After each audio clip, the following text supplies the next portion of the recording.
at the end of each topic. Yes? Right, Jaron is not here. Simranjot. Georgia. Danchao. Whoops. Nevada. You. Lee. Sukdeep. Tai. Is anyone else freezing in this room? Very cold, isn't it? Po. Prem.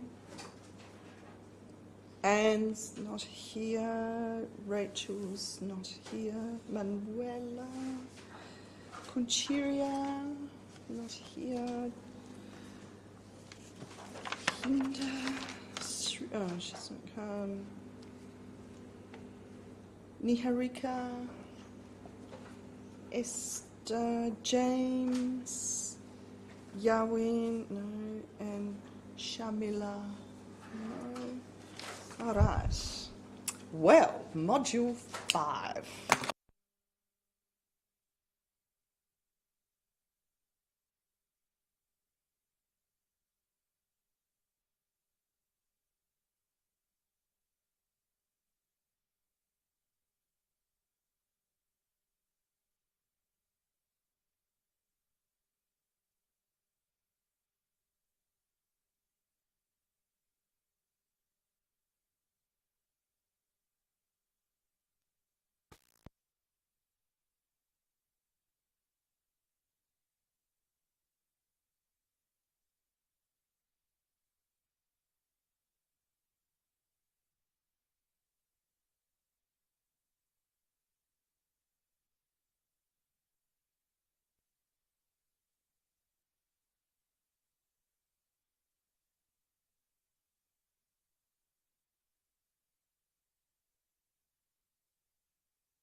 Now we're going to look at entities, partnerships, companies and trusts. Now, initially, you will find this part a little bit confusing because we've just got certain rules.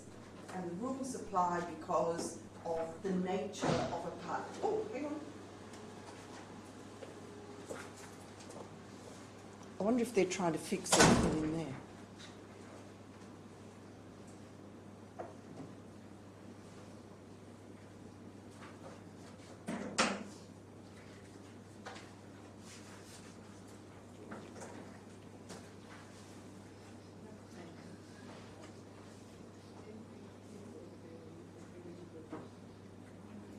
Okay, I'm going to talk to you and ring them and tell them it's come on by itself.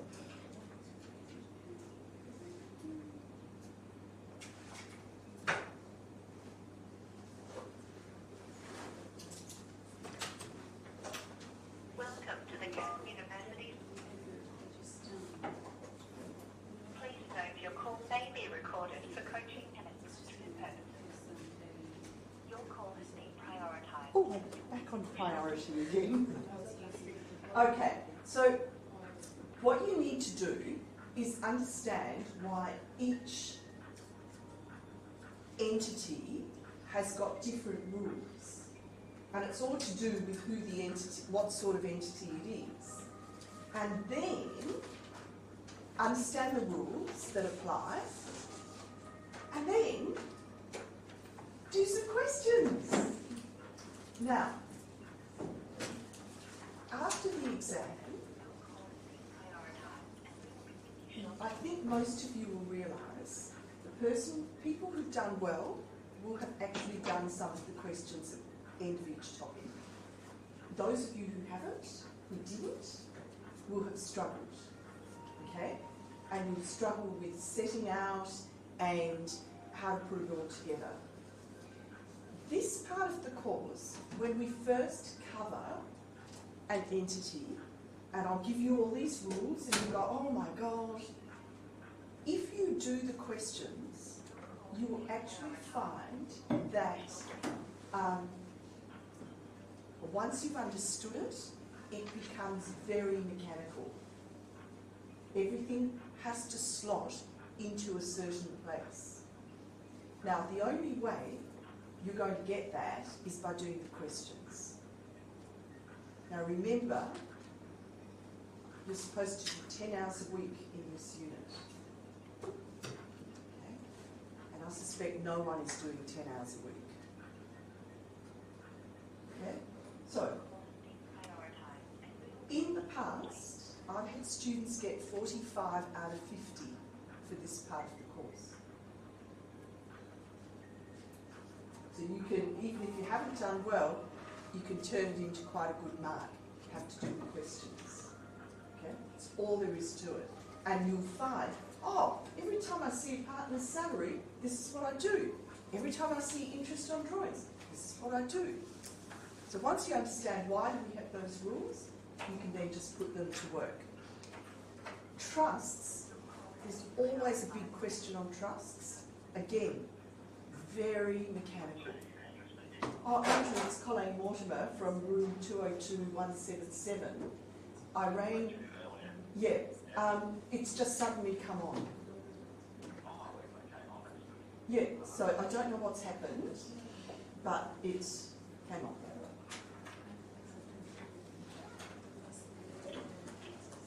So you can discontinue the call. Yeah, cancel. Yeah, thank you. All right, okay, I'll let them know. Okay. So thanks for All right. letting us know. Okay, thank you. Bye.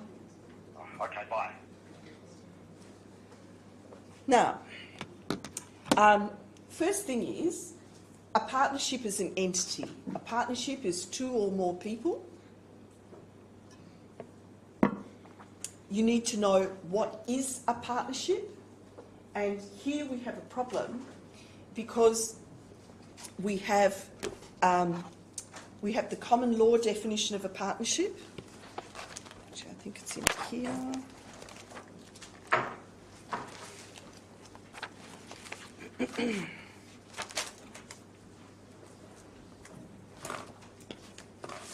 So if you look in this book at 230,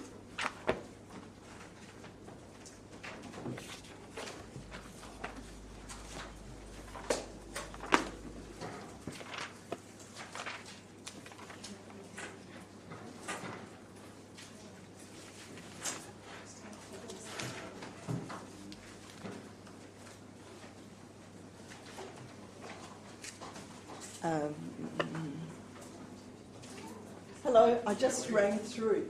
I don't know why, it just suddenly came on. Okay. It flicked between the document camera and the computer screen. But it's okay now? But it's, yeah, just suddenly started working. Okay. I did ring through just Oh, yeah, then. yeah. but, It's okay. I thought you just got a message. Okay. Okay. Yep, no worries. All right, thanks very much.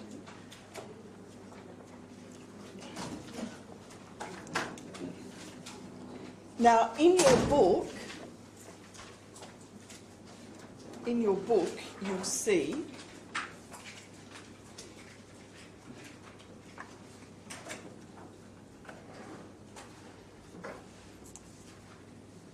the definition of a partnership, and the common law definition is that you've got sort of two or more people carrying on business in common with a view to a profit. But if you go to section 995-1, which is your definition section in the 97 Act,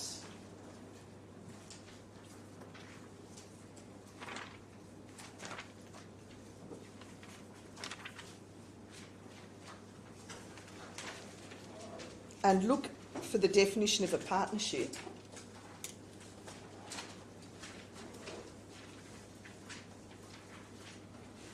where's your act? Where's your act? No. This is week 7. You bring your act. Or you haven't got one. Can you bring it to us?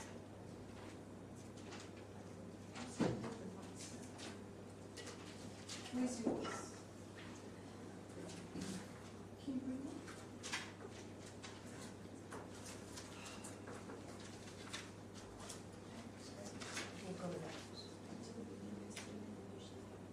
All right, now, the thing about this definition, the tax definition, is it's a wider definition.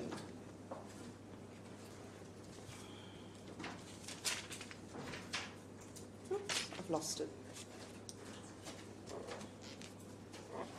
And it says, it means an association of people. Oh, I can't see that far. Yeah. An association of people other than a company carrying on business as partners, so that's the same as the common law definition, or in receipt of ordinary or statutory income jointly. Now, that additional definition means you can be a partnership for tax purposes even if you're not a partnership for common law purposes. And the problem you can have is that you may think you don't have a partnership, you may think you've got a joint venture. If you're going to do any tax work in WA in particular, with our mining, a lot of mining companies go into JVs.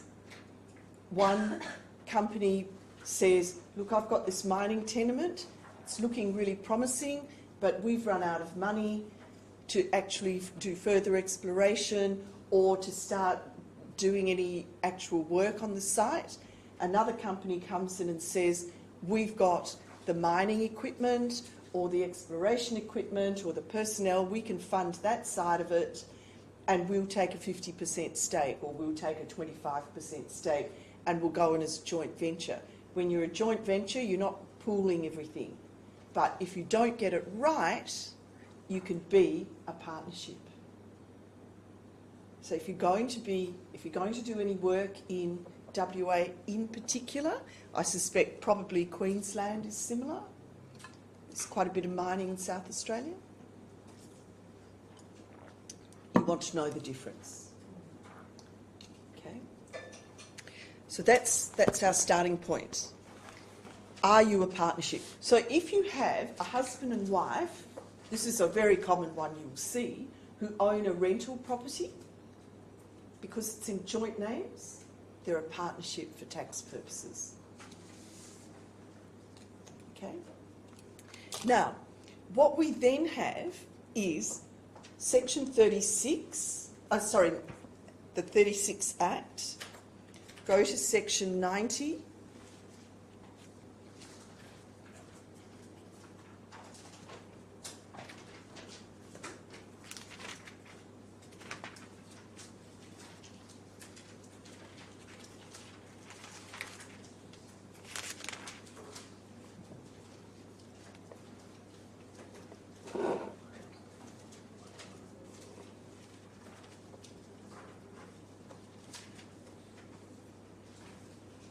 The 36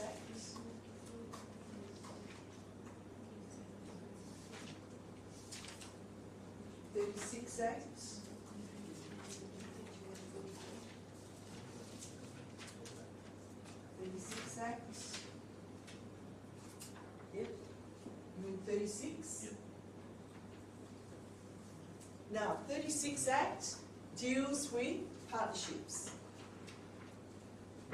Section 90 has your definitions.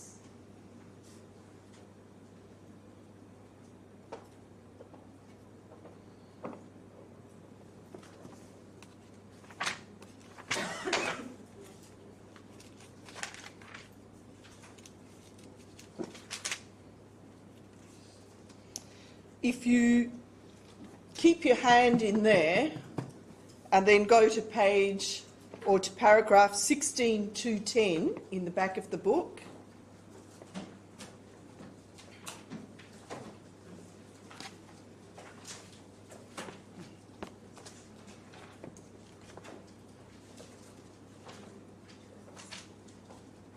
paragraph 16.210.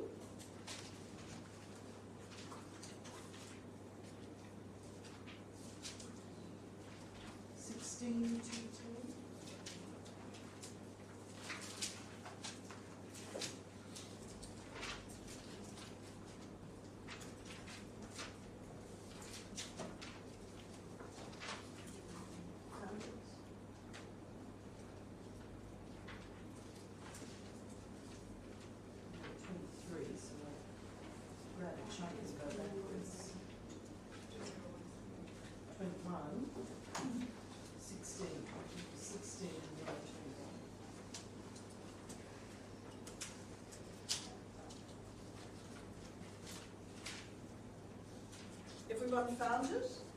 Now here are your more detailed explanations.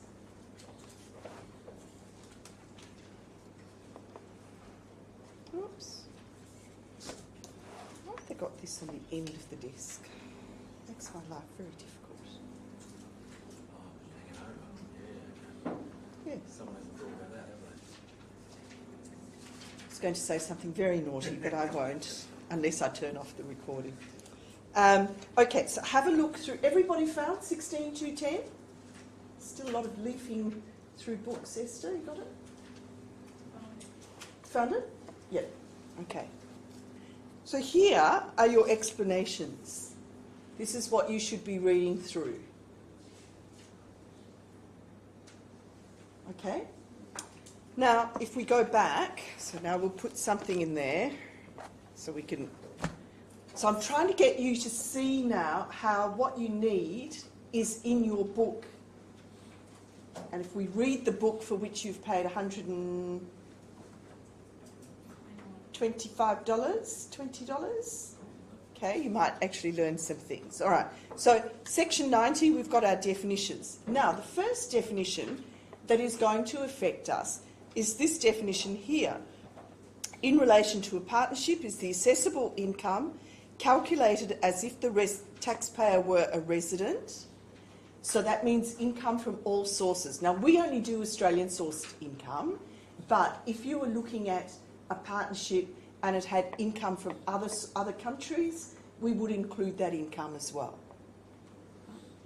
And it says less all allowable deductions, right? Less all allowable deductions, except... Now, here's where the rules change from what we've done with individuals. Except deductions allowable under 290-150, which is...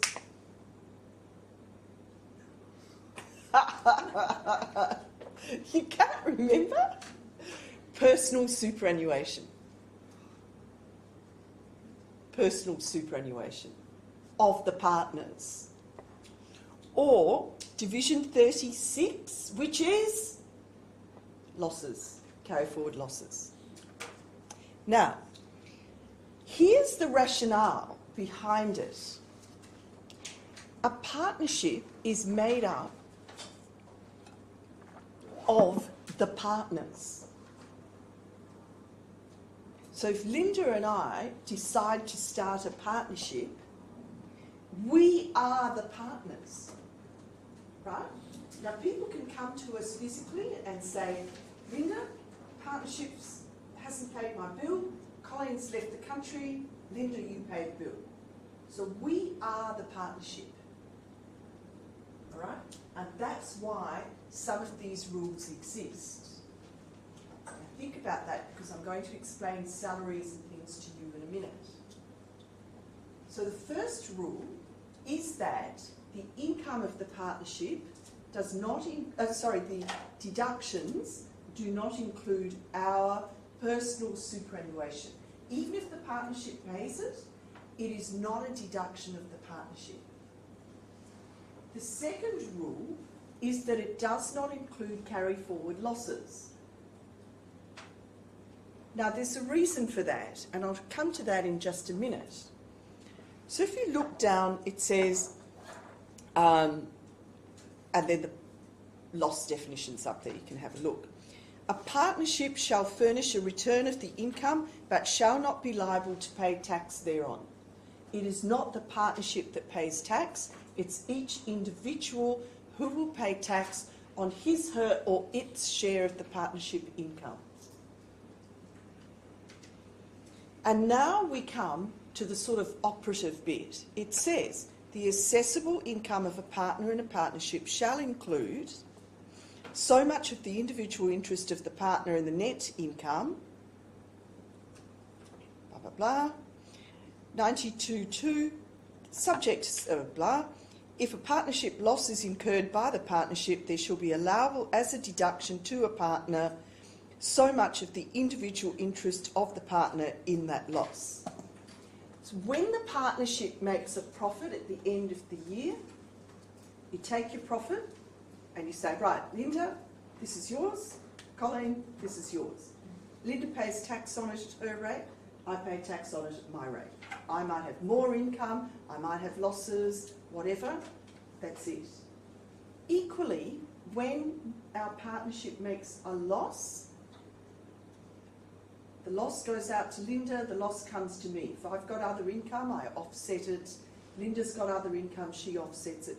That's why the carry forward loss isn't part of the net income up here, because it's already gone out to each partner. Okay? Does that make sense? So the first difference is, if there's a carry forward loss in the partnership accounts, we don't take it into account for tax, because we've already given it to the partners and the partners have distributed it. Now the next thing, and it's not part of the law, it's part of just being a partnership, the fact that it's Linda and I who are the partners. And it's this issue of partnership salaries. I want to see where it is in here. 16,260. 16,260.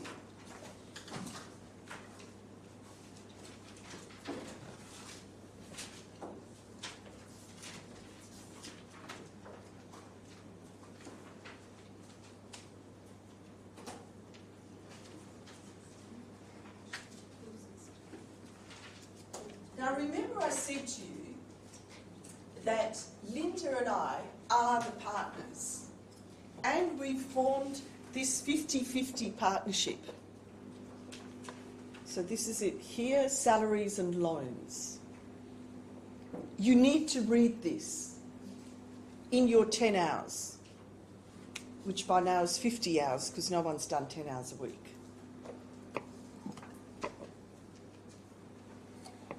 Now the thing is, Linda and I are going to start this partnership, and we decide Linda's going to work in the partnership all week.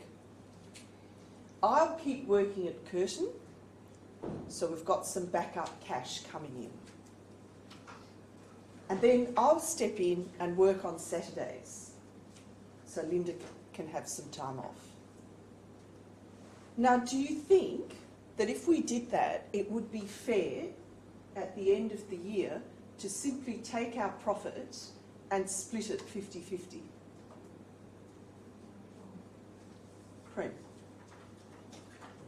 Why not? One partner is working more than the other. But she's doing a lot more work, isn't she, than I am.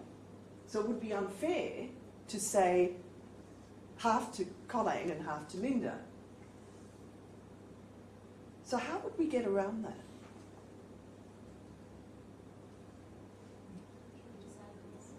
We pay her a salary. That's how you get around it in a partnership. But the problem is, it's all our money.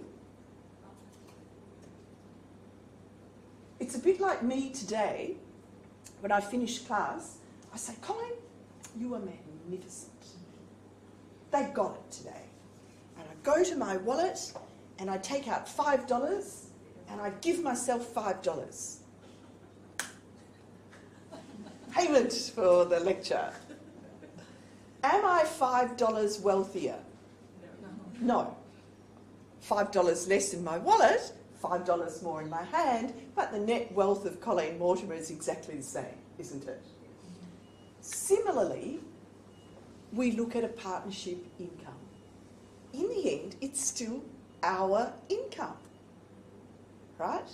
So we can't pay ourselves a salary because it is our income. So what the courts have said in here, and what it's been decided, is it is not a deduction to the partnership. It is not a deduction to the partnership. Rather, it is simply us. I don't know who wrote that on the board. They'd never come across me. I won't send you that before. I didn't think it was not very good. Maybe there's a point of this. Now, this is our net income. Linda and I have run this business. At the end of the year, we've made this much money. Now, we know we can't just go half and half because Linda's done all the work and I've just sat there and taken all the applause. I'm very good at doing that. So what do? Here's Linda and here's Colleen. So what we do is we look at our pot of money and we redistribute it. And the way we do it is we say, okay, here is Linda's salary. So we give Linda $50,000. But we only give Colleen $10,000.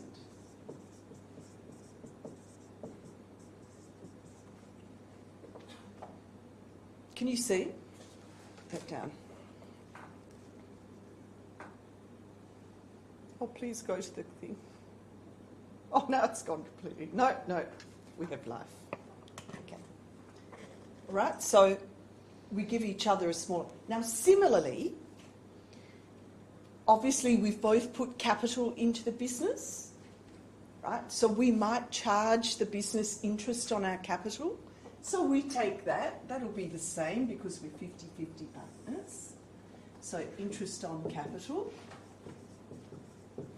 So let's say we each take 5,000. Now, I have drawn money out of the partnership in anticipation of profits. Linda didn't need to. So I've taken a big chunk of drawings, and Linda said, well, hang on, Colleen, you've taken all this money for your overseas trip. If you'd gone to the bank, you'd be paying interest, so you better pay us back. But I can only pay it out of this money. So now I've paid back, I've given the partnership some interest on drawings. Now this is all in your book, do some reading. Now what happens is we split this amount of money 50-50.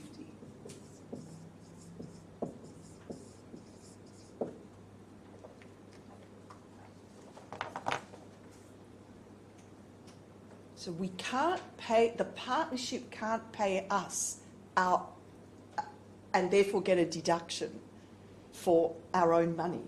That's like my $5. I can't go home today and say, oh, I better write down the $5 deduction for payment, right? Because then I've got to show $5 worth of income, don't I? In the end, it's all the same. So do, yeah? No? Okay.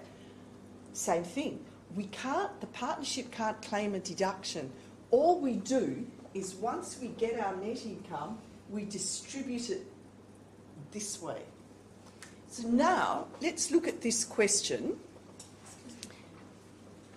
The arrow on this other side, on your side, Yes. starts from the red line. Yeah. Yeah, because I've given back. I've taken salary, I've taken interest on capital and then I've given back interest on drawings.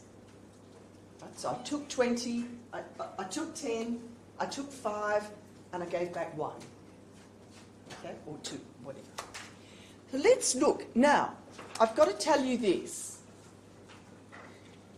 That when we come down to the income of the partners, Jaron, you're looking very strangely. I'm wondering where we're going. Okay. I would have thought you'd be doing that for the last 5 weeks or 6 weeks or whatever. Okay, so especially the second part, the setting out is vital. And the total column is the most important column.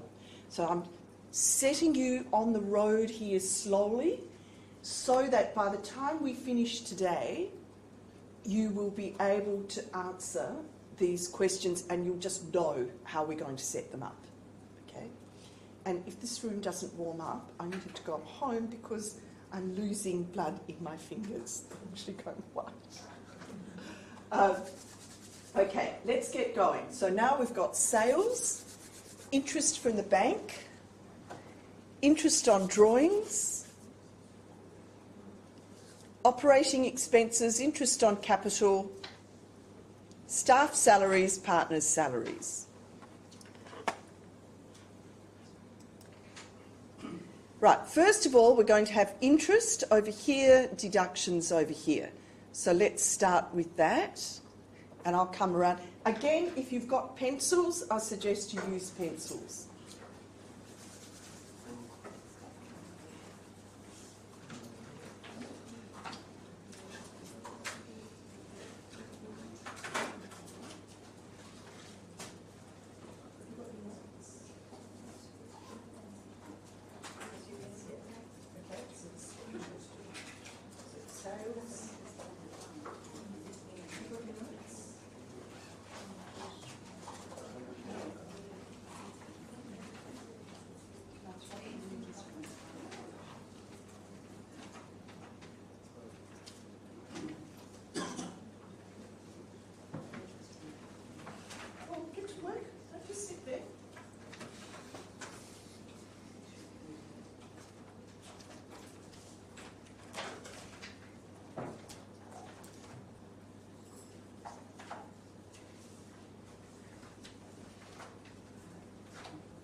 Now, interest on drawings.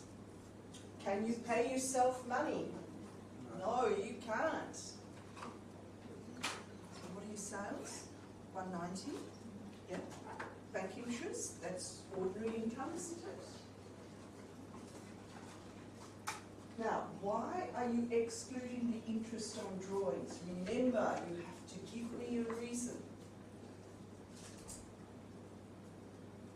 Give me a reason for excluding an item.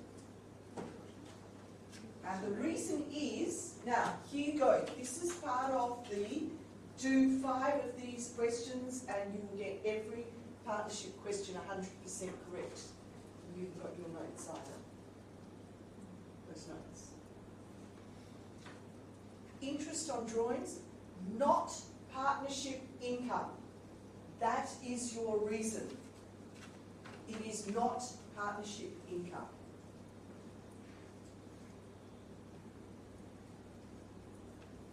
Okay, now total. Okay, total your income. Yep, correct. Now total your income. Okay, now do your deductions. Now we know operating expenses are deductible. Now, why not? And it's because it's not a partnership expense. And that's your reason. It's not a partnership expense.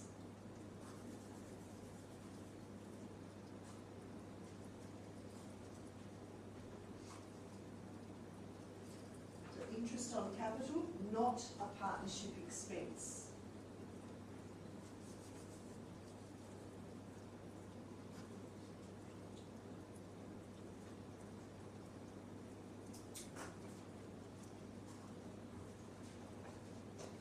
No, come on, operating expenses. Aren't they just an ordinary expense of running a business? No. Operating expenses, you crossed it out the wrong way. Operating expenses, the electricity bill, the phone bill. Right, aren't they deductible? No.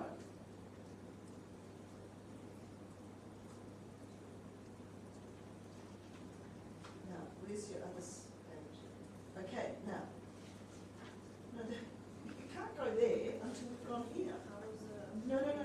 Just leave this, do this. So interest on capital, not a partnership expense.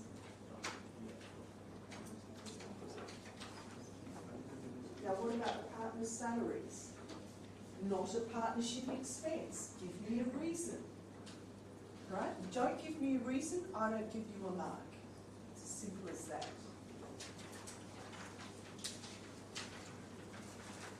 You can abbreviate it to not be apostrophe ship. Okay, now, where's your total?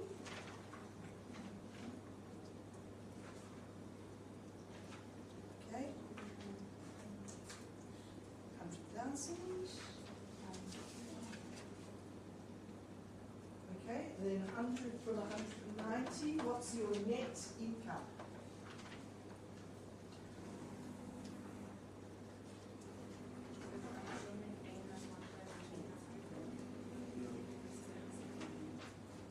What's your net income?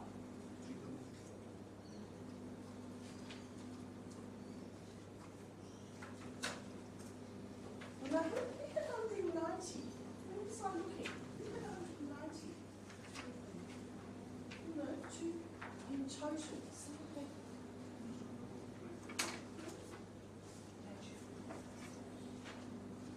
Well, what about the operating expenses?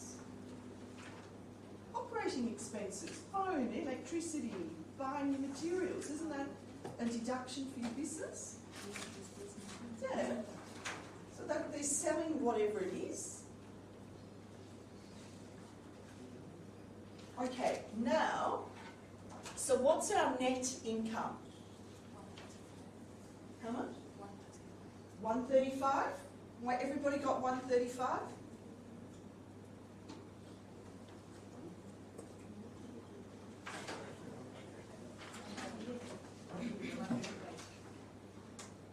No, interest on capital is not a partnership expense, it's their own money. Remember that? I did that at the very beginning. So quickly now, so 100,000, 100.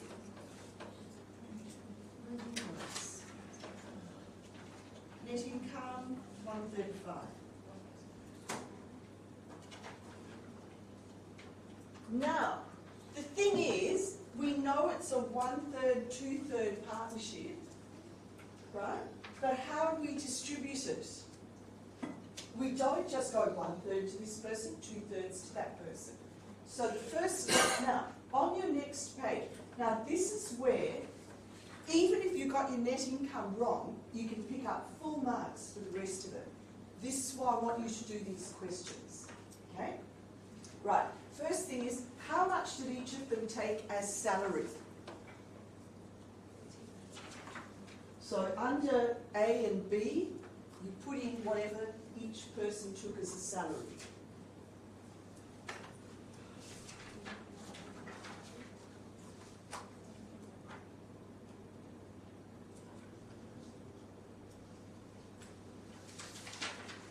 So that's 100,000.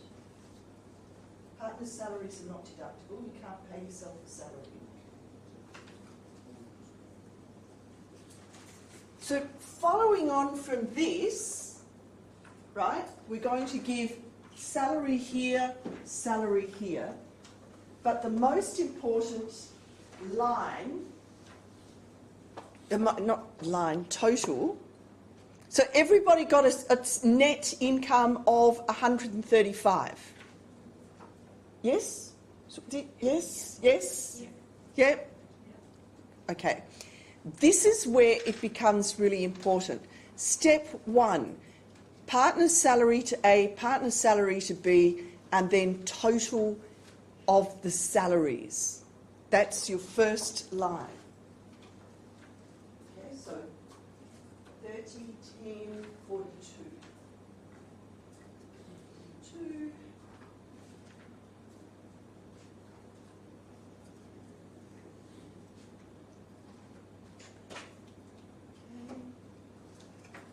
Jumping ahead here.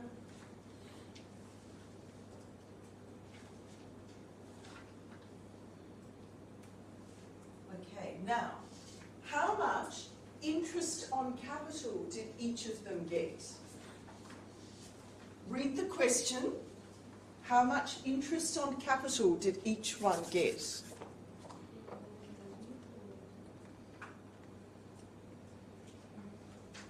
Interest on capital, how much did A get? So what's 1/3 of 9? Oh, come on, divide 9 by 3. No, divide 9 by 3.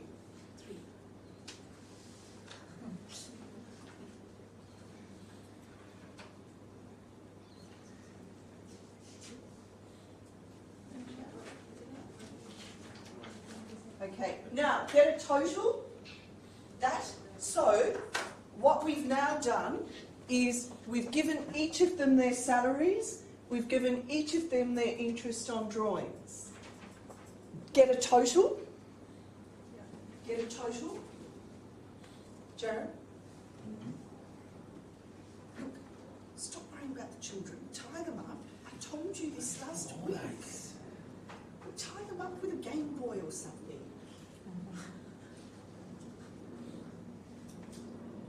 Okay, everybody got a total? Now, what did they give back? They've given back interest on drawings paid equally. So obviously one took more out, so even though we've got this 1/3, 2/3 split, they've actually paid equally. So what have they, so where's your total? Here, where's your total?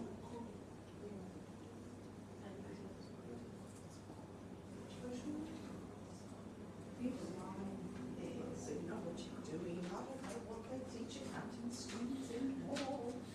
Nothing, I don't think. I know otherwise it doesn't make sense. Okay, quickly, total 33.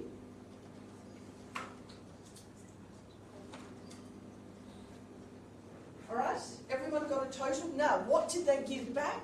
The question says $10,000 paid equally, so 5,000. No, that's your total column, right?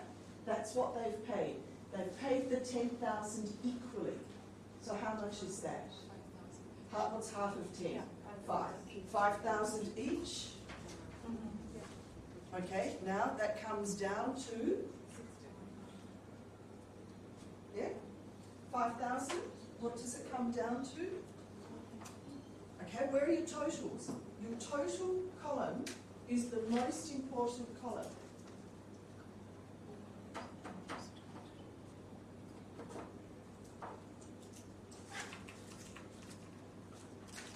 So what we've done now is we've said, okay, A took 30, B took 12. A took 3, B took 6.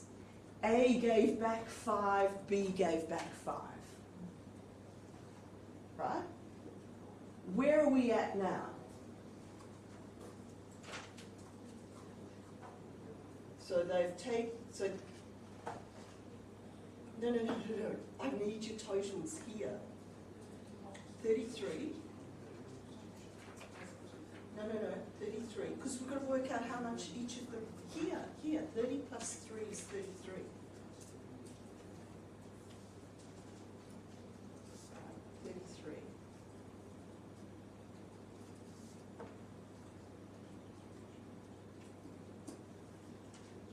Now we're going to take 5 off 33, because we're taking these off. Yeah. Total. That total column, total, 10,000. All right, so how much in total have we given them? How much have they taken and given back? What's your total column now? 41? What's our net income? So see what we've done? If we look at this bit here and this bit here, the total is 41. What's our net income? 135. So therefore, we've given them 41. How much do we have left to give them? How much is this bit in here? 94. 94. Did you need your calculators to do that? Oh, I'm so horrible. Just remember, after you've been in my class for a semester, no one will ever scare you again. They'll try, and you'll say, "You're nowhere near as scary as Colleen Mortimer. Go away." So what we've got now is in here. Students actually write that in my evaluate. She's very scary. I wear a badge of honour. Right, so now we've got 94,000 here, and we're going to split it 1/3, 2/3. So what's 1/3?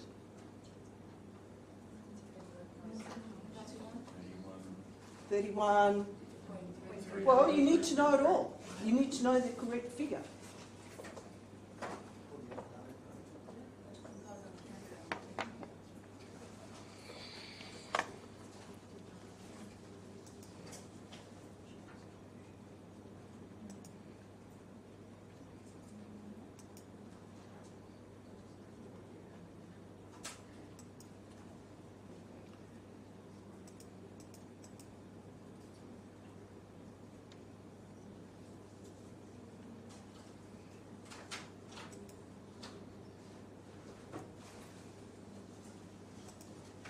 All right, so we've got to this point. This is our 41. Now, this is the important bit. We know our net income is 135. We've given them 41. How do we split that 94? 1/3, 2/3. Have you put those figures in? So now, okay. Here, write your 135.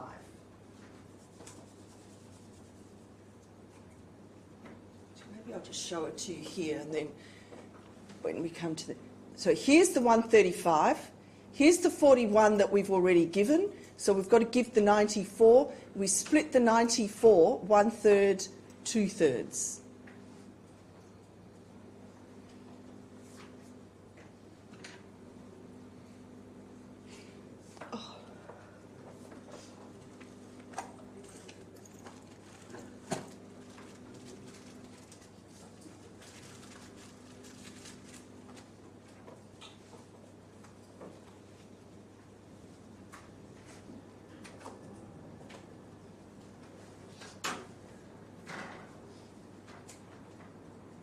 So what you can see now, we've taken our 135, and how have we split it? This is not just 1/3 of that, that's not 2/3 of that. First of all, we set out the salaries, interest on capital, all the amounts we received. We gave back 5, that brought us down to 41.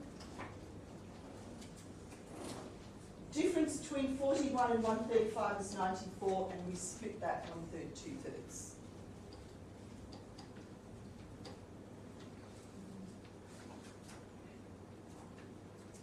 Then, after that, you just go through, you calculate tax payable on that income, low and medium income tax offset, low income tax offset for this partner, but not that partner.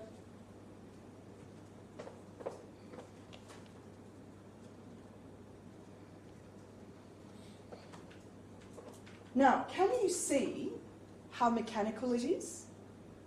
You will always distribute salary, interest on capital, less interest on drawings paid, split the difference. Can you see now why this total column is so important? Because if you don't know what this figure is, you don't know what that figure is, and then you can't split that figure.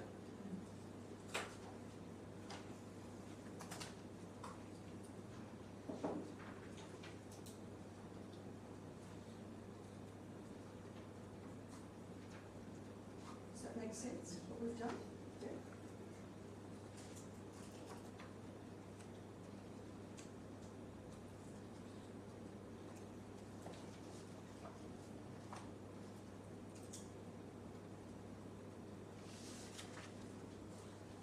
Got it?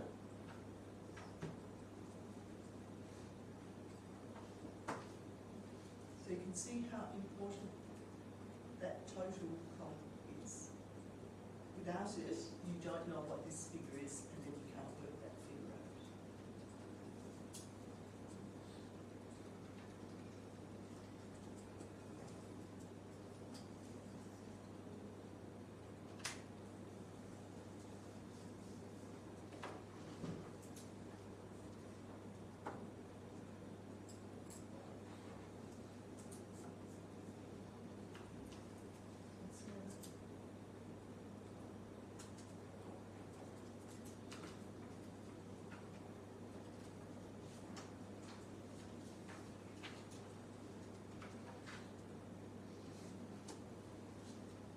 All right, let's move on now to our next question.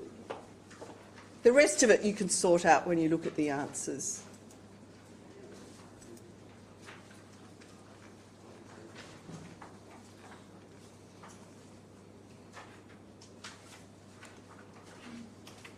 Here we go.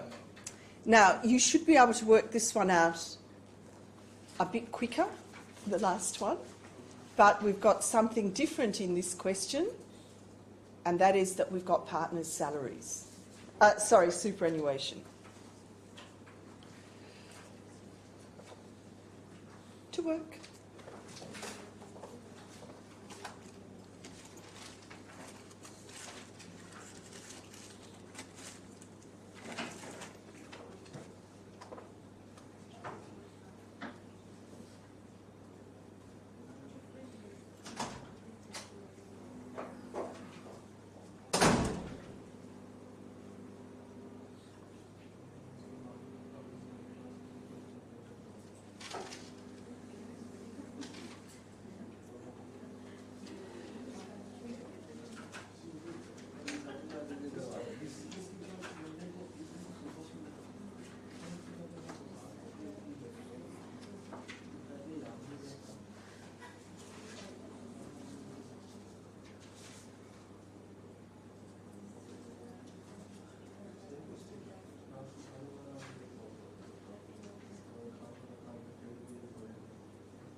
Oh, hi Aaron, it's Colleen Mortimer. I'm in room 202177 and it's absolutely freezing in here and I don't think we can turn up or down the air conditioning.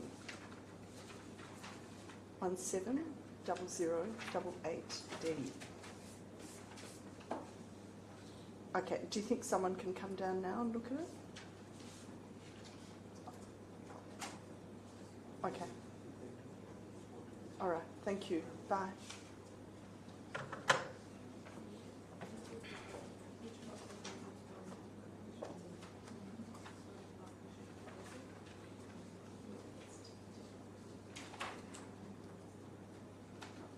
Now, go back to section 90 for the definition of net income.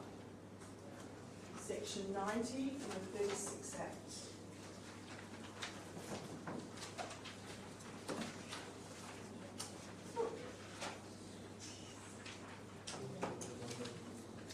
That's a cold item.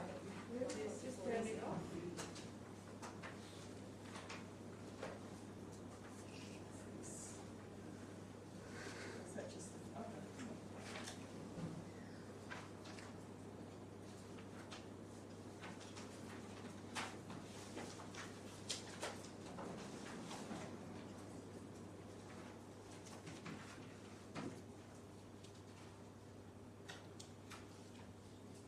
Maybe we turn one on.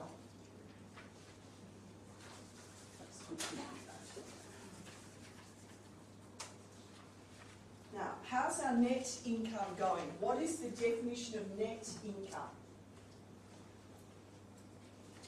What does it exclude? Remember I said, and what's that? And you all looked at me? Partner's superannuation. Remember?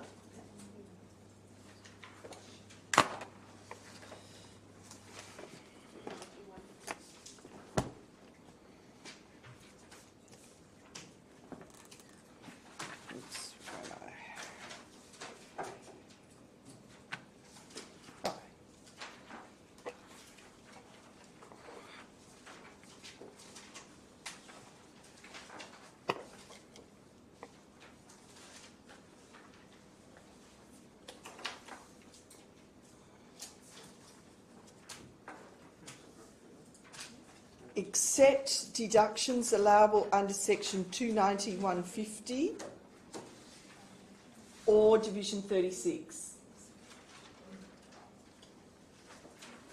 So section 290(150) is partner's superannuation. So when we look at the partner's superannuation, what do we write? Are you on the second question? Okay, now what about your partner's superannuation? You've got to tell me about it.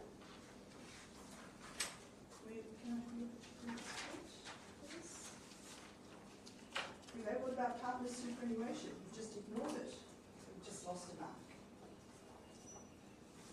So when we're calculating net income, you're going to have to write not partnership income. Not partnership deduction. Thank you, Mark.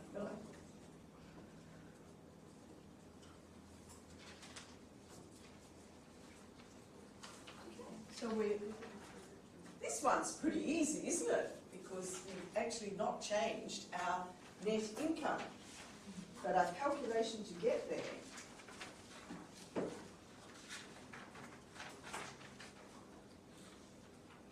Okay, so now total. Come down. Now, it's the taxable income of the partners that's going to be different this time. Okay, yeah, fine, good.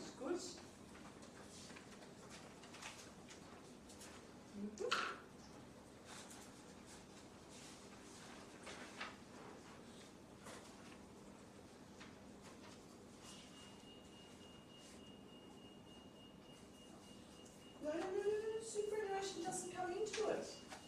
That's the whole thing. It's got nothing to do with the partnership. So now, just distribute as you did before.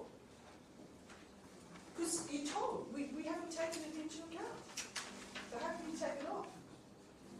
Right? We take it off as part of the net income. The partner's taxable income. So everything is the same as it was before. No, not the superannuation. It's not in there. How can you take it off? We're distributing the 135. We're distributing the 135. And the superannuation didn't come into the 135. If you looked at the I lecture, you would know this. We take it off after we calculate the partnership distribution. So we are distributing the 135.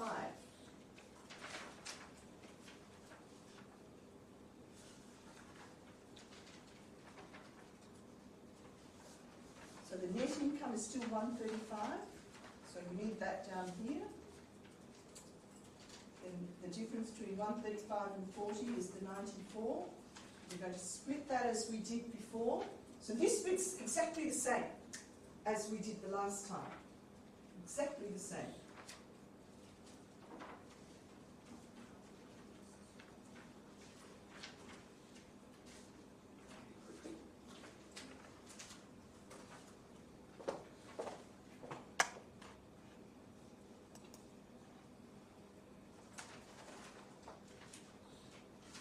So at this point, the net income is exactly the same. See how partnership super, partners super, not a partnership expense, interest on capital.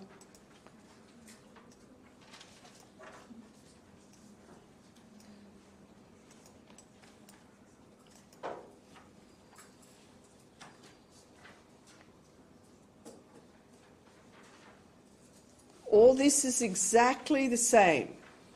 Nothing has changed.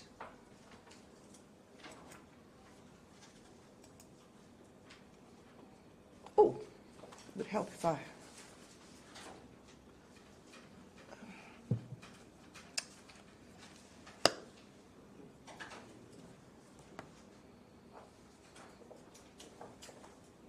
All this is exactly the same. I'll just copy it off the previous one. Yeah? Exactly the same? Now you deduct the super. Now you deduct the super. So you do the distribution. See how we've got partners distribution? 59,333, 75,667. Now the next line is the deduction of the super.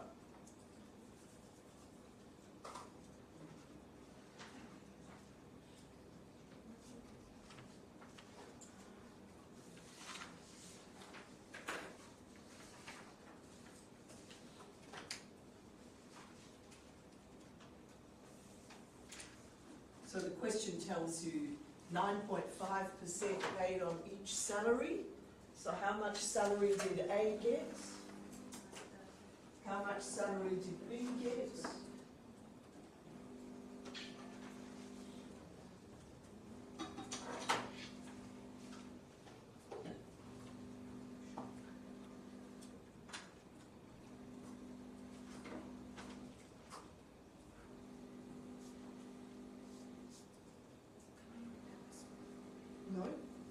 No, you can't. See, how did we get to the 135? Right? Did we deduct it? No. It comes at our next step. We are now, all we're doing is distributing the 135. So at this point, to the 135, there is no difference between this example and the previous example. It's exactly the same as we did in the previous example. Then we take off the super. which you have to work out as 9.5% of each salary. What's A's salary? Okay, so now what was A's salary from the question? Oh, well, you know the salary, it was 30,000. So what's 9% of 30,000? 9 threes are 27, there you go. Oh no, it's 9.5, isn't it? So you're allowed to use your calculator.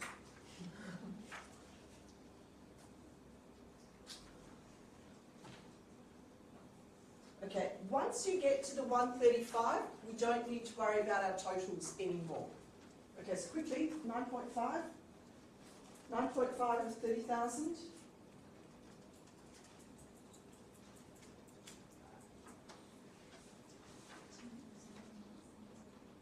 $2,850. 2,850.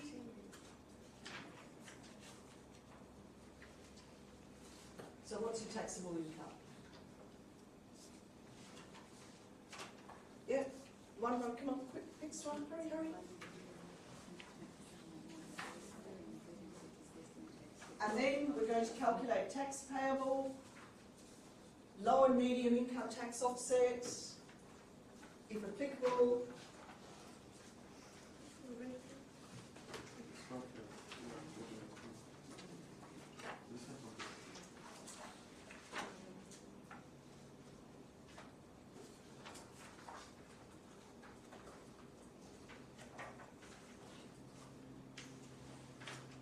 I'm just going to turn that one off for a little while. Let us warm up.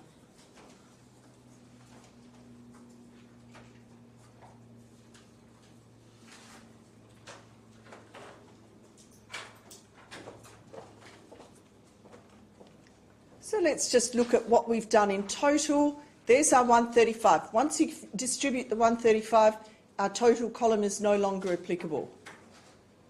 Then 2,850, 1,140. So we've actually got, I don't know why that doesn't say it.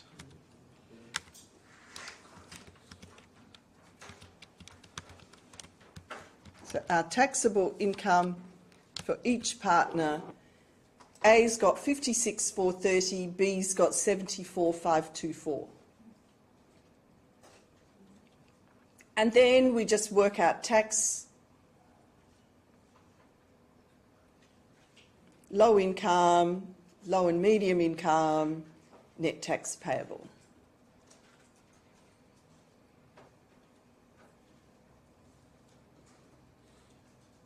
So I'll leave you to look at that because I want to get on to our next question. That's just working out your tax payable. Can you see how repetitive it is? And once you've done 4 or 5 questions, right, so you always know, won't you, Shamila, that superannuation comes underneath. Now, franking credits, dividends, let's go with this one now, very quickly. Business income.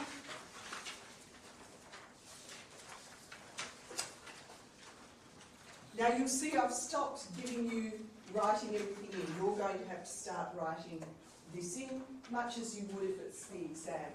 Don't worry overly because you can pick those figures up when you look at it. Just let's get on to the next question.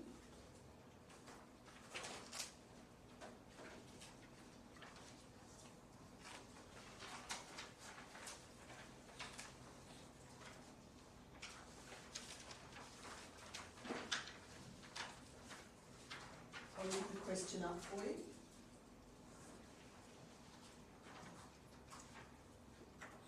Moved on to the next one. Okay, that's fine.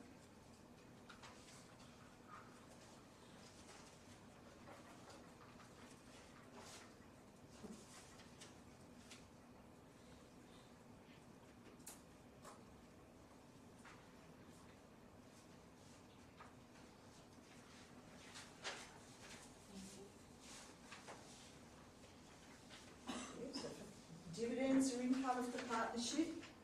Franking credits that you come with the partnership.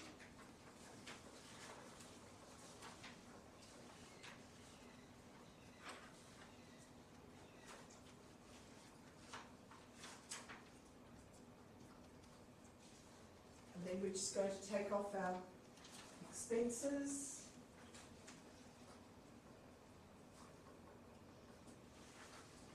So what's our total?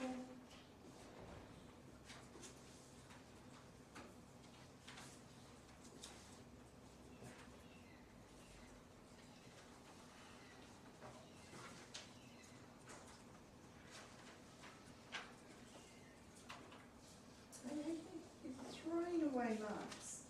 What about partners' salaries? What about partners' superannuation? You've just thrown 2 marks away in that answer. And I want you to get now, what about interest on drawings? So where's your interest on drawings? Why haven't you included it? Why haven't you told me what it is? Don't take the shortcut. So interest on drawings up here. Remember, you have to keep telling me about the items you exclude.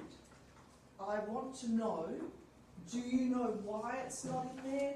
Did you forget it?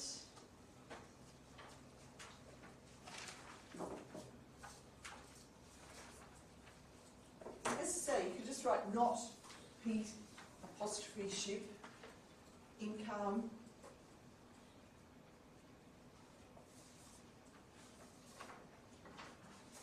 address every element.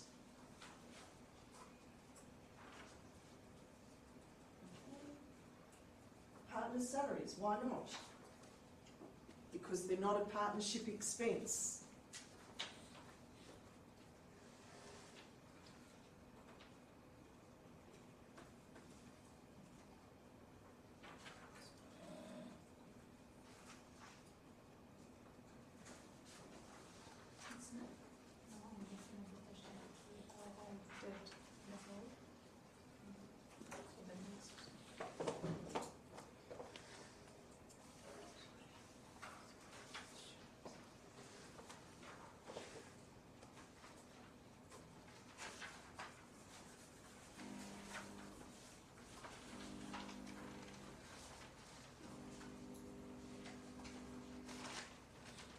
Okay, so get a total.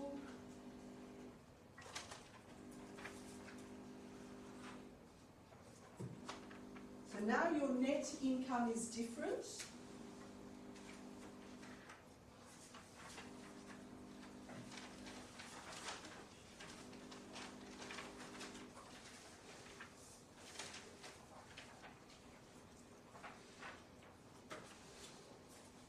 Has everybody got a net income figure? What is it? 185? 185? Yeah? Okay.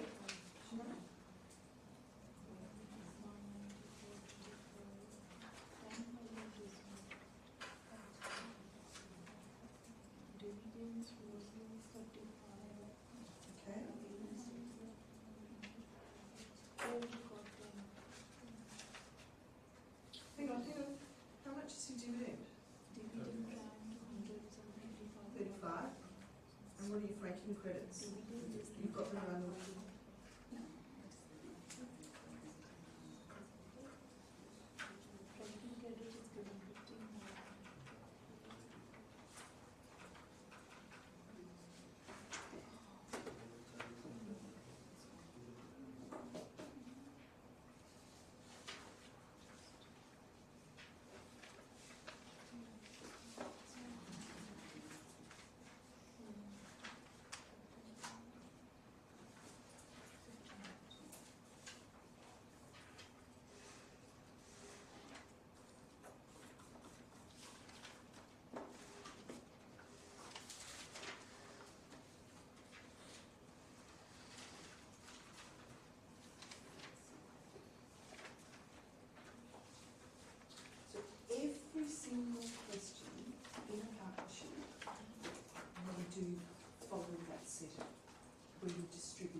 the same.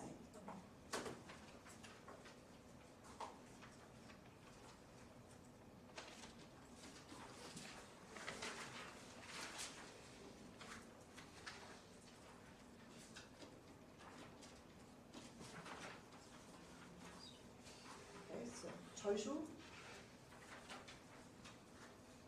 Okay, interest on capital.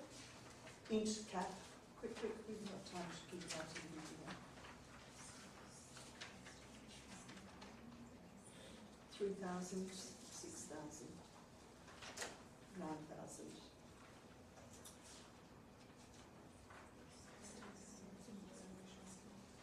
What's that? 12, 18. Where's your total here? 3 plus 6. 33. 18. 55. Now, less interest on drawings.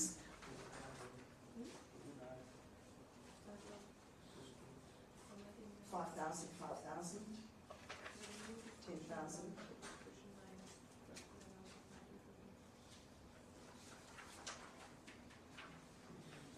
28.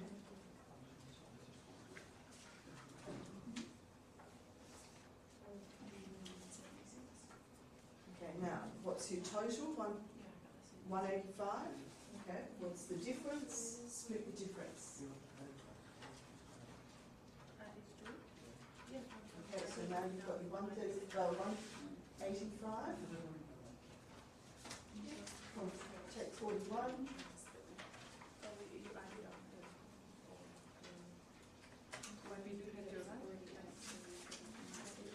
Okay, and now split that, 1/3, 2/3.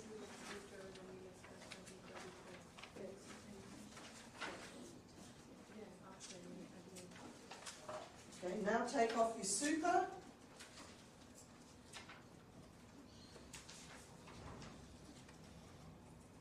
Now take off your super.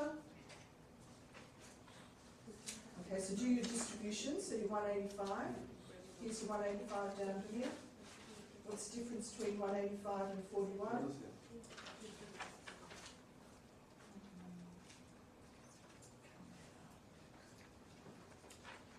No. 185, 41. What's the difference?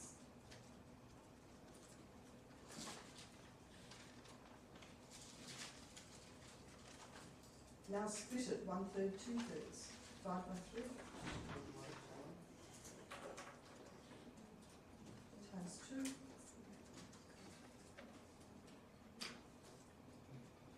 There you go.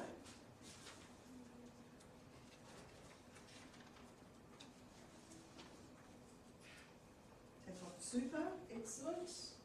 That'll give you your taxable income.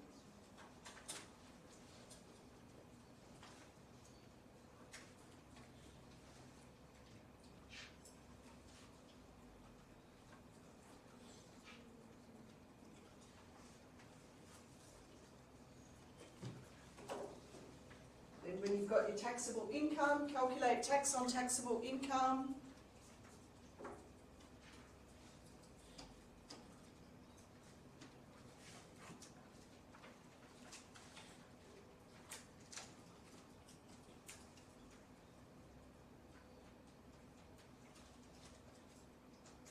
And you can draw your double line under your 185 because you know now you're not going any further with that. That is the end.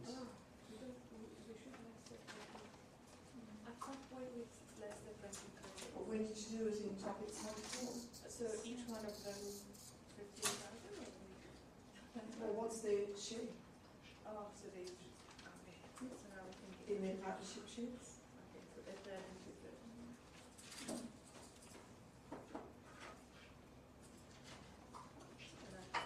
Calculate your tax payable. Now you're going to take off low and medium, low income, and franking credits in their partnership percentages. What's the matter?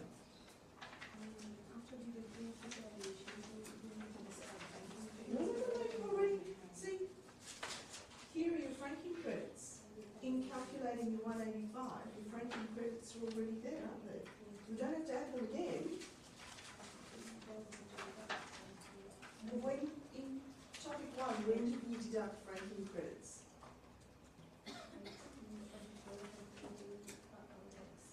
We reduced our tax payable, didn't we? Same thing. We're using the rules we learnt in topic 1, we're bringing them into this topic. So calculate, everybody got down to taxable income of each partner.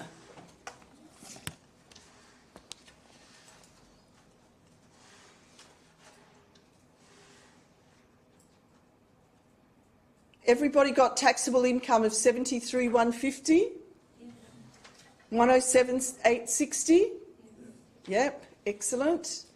Now, next step, tax payable.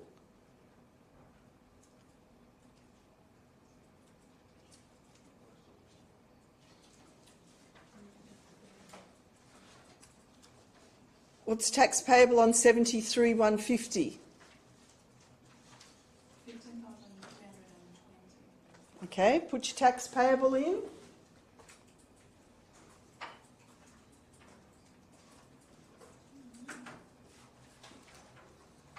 Tax payable on the B.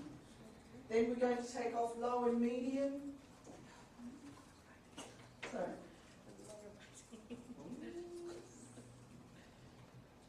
This is like very intense. The question in the exam will have a lot of income, a lot of deductions, and then you'll distribute it. So it'll be sort of like this, but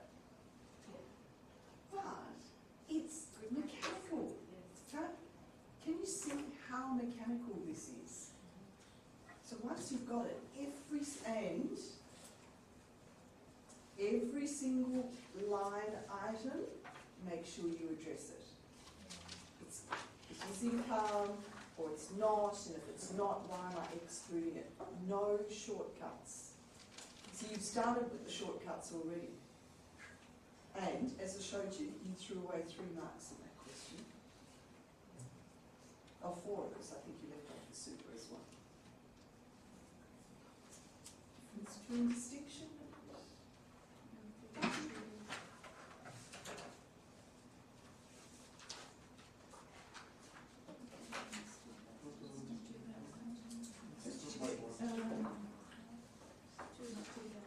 Oh yes, of course it's gone out.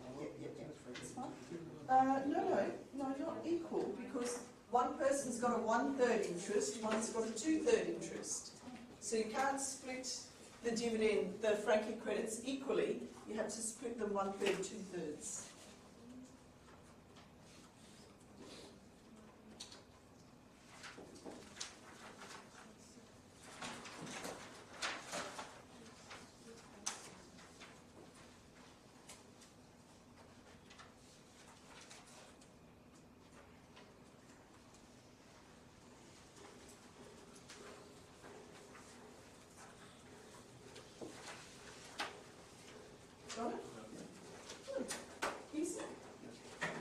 Honestly, this part is easy.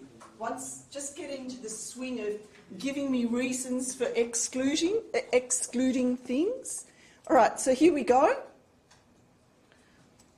Tax on taxable income, low and medium, franking credits, 5,000, 10,000. There you go.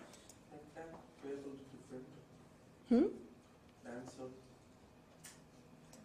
Net tax No, payable. it's 5,000 and 10,000 for franking credits, not 5,530. No, but if you add the 5 and the 530,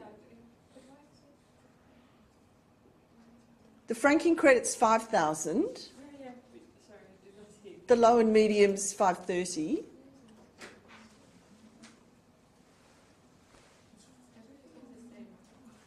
Yeah, it must be 9,000 because 5,320, here 5,530, must be less than 10,000, right? The net tax payable fees there. What, sorry? The net tax payable fees. The subtraction is wrong. Oh, I know. I know what it's done. I've gone there.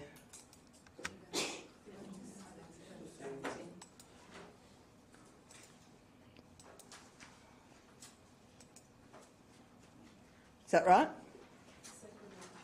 Still no. The second one. First one is okay, Second one. Second one, yeah. The tax on taxable income is wrong. Yeah. Oh, yeah. Oh, you know why? I've still got... And what does that change to? 20797. 20? 797.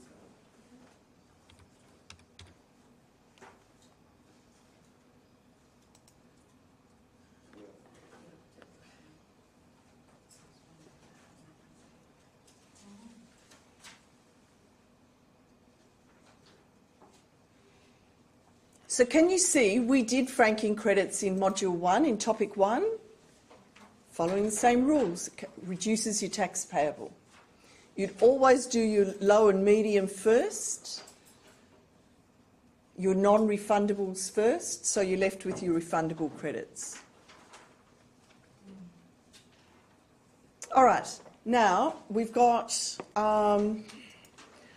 one more to do, but we'll have a break. Now we've got shares, capital gain, but we'll have a break and then we'll come back. And can you not go far, because I really want to keep the break quite short, because we do need to spend time on reconciliations and they will test you. So we just have a quick break and we'll come back. And I'll have a hot drink and I might warm up again.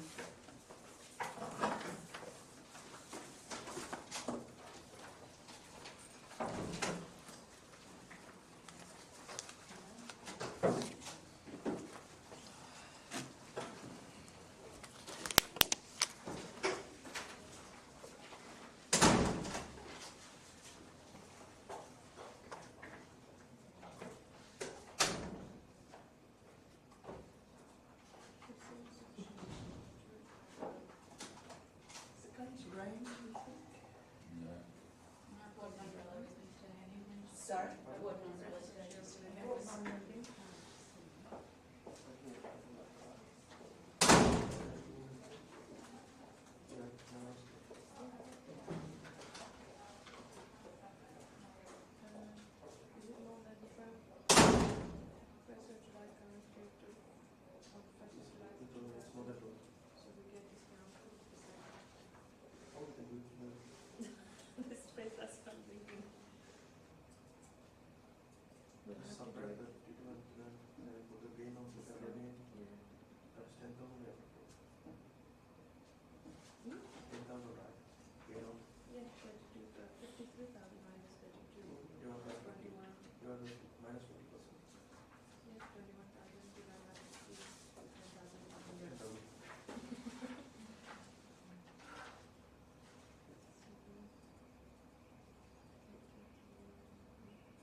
subtract the cost and you subtract the I cost guess and you go by the the percentage. 1 is 1/3, 1 is 2/3.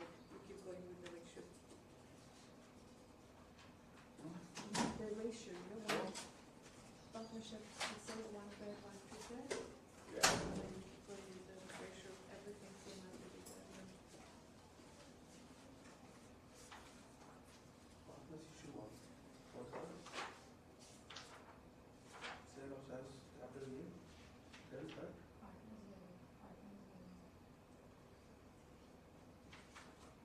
So once you've already shared the It's like distribution, just then you do interest on rights and capital, right? it's just I guess the shares is I don't know if the sense of the partnership it's they will just do it here. That's why I gave you more space You here. understand?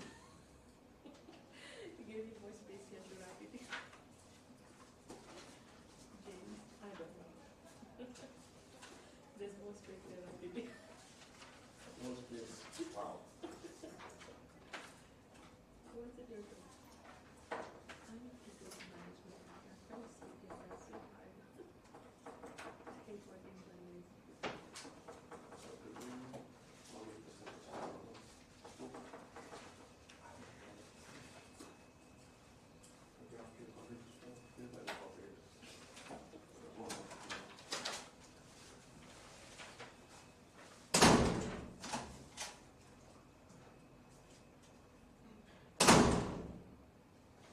You made him angry when you studied. He had fun last night. He's tired. So quiet.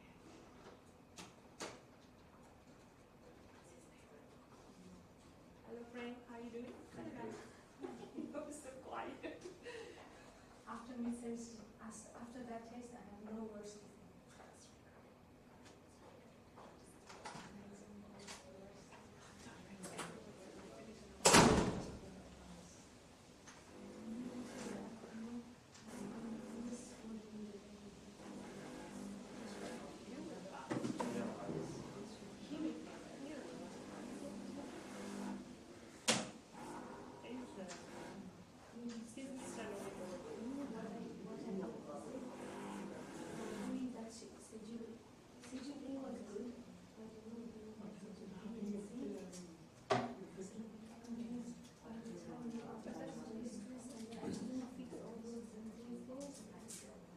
It's just a long I've done little things like construction, discounts, this, that, things bought before, night away before,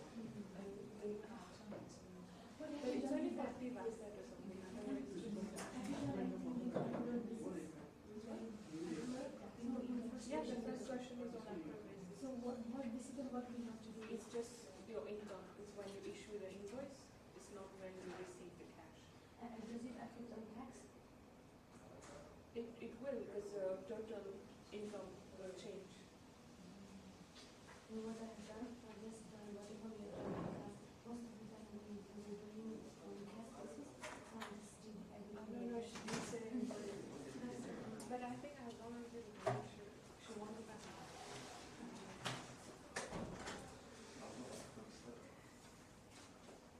I think sometimes just wording confusing.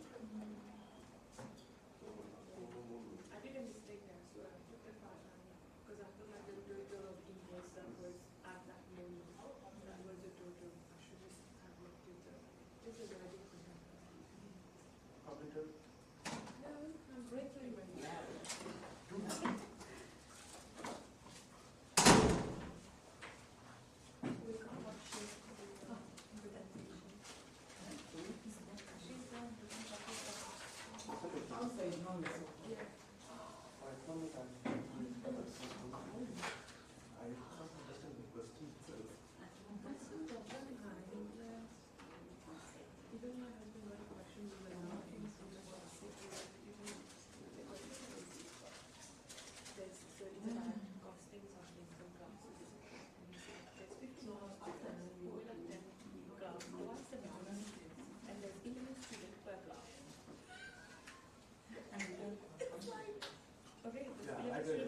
was so confusing. So now you needed to do the costing. There's only 55 students.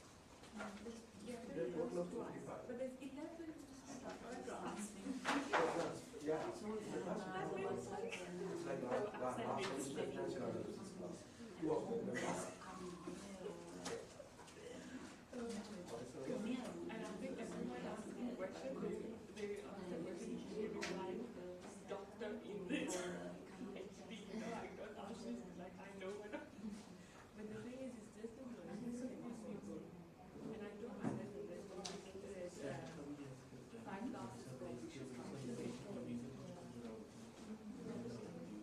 should happen to class at a time. So it can be 5 classes, it can happen in any class.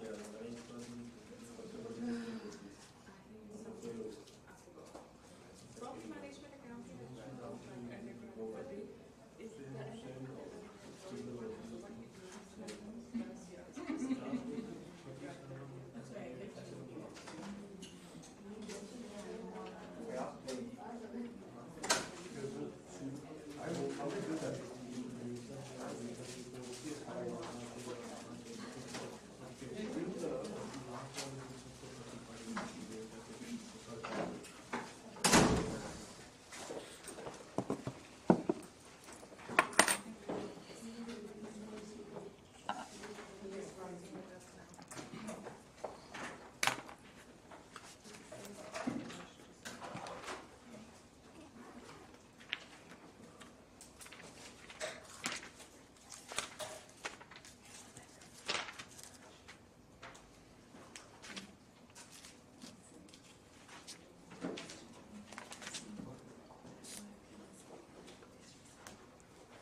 Now, if you have a look at section 106-5,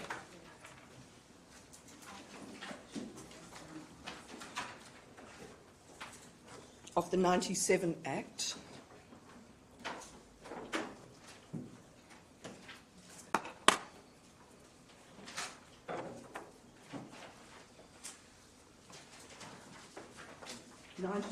Act.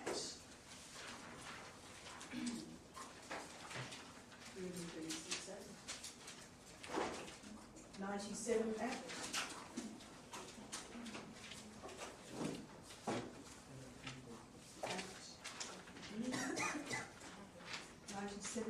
Act, 36 Act, 97, see the word, the number's 97, 106-5,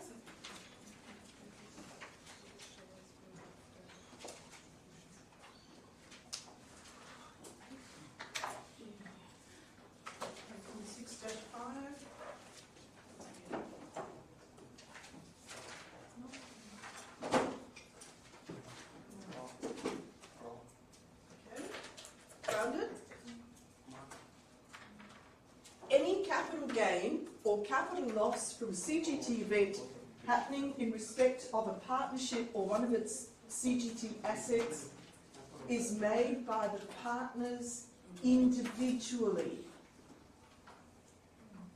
It is not partnership income.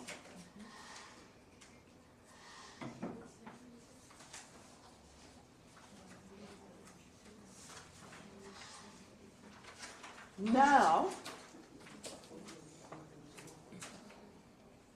have a look at this question. Now, excuse me, please. Most of this is a repetition. Can we please get a move on, right? So I want to spend a good 45, 50 minutes on reconciliations. So can we quickly move with this one? Most of this you can do very quickly. It is a repetition of what we've done before.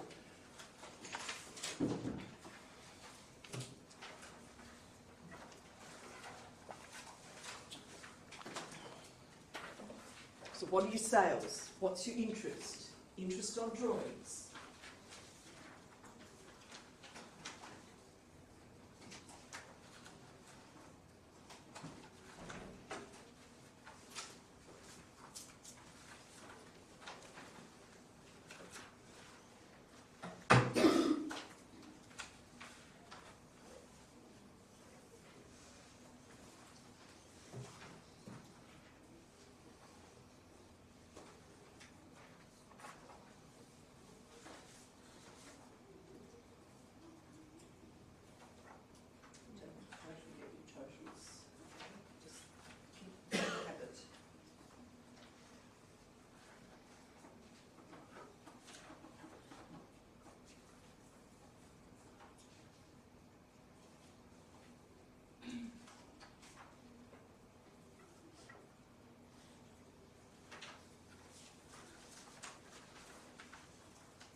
capital gain, are you going to put it in or leave it out?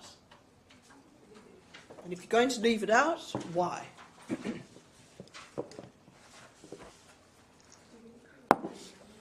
Simple reason, it's not partnership income.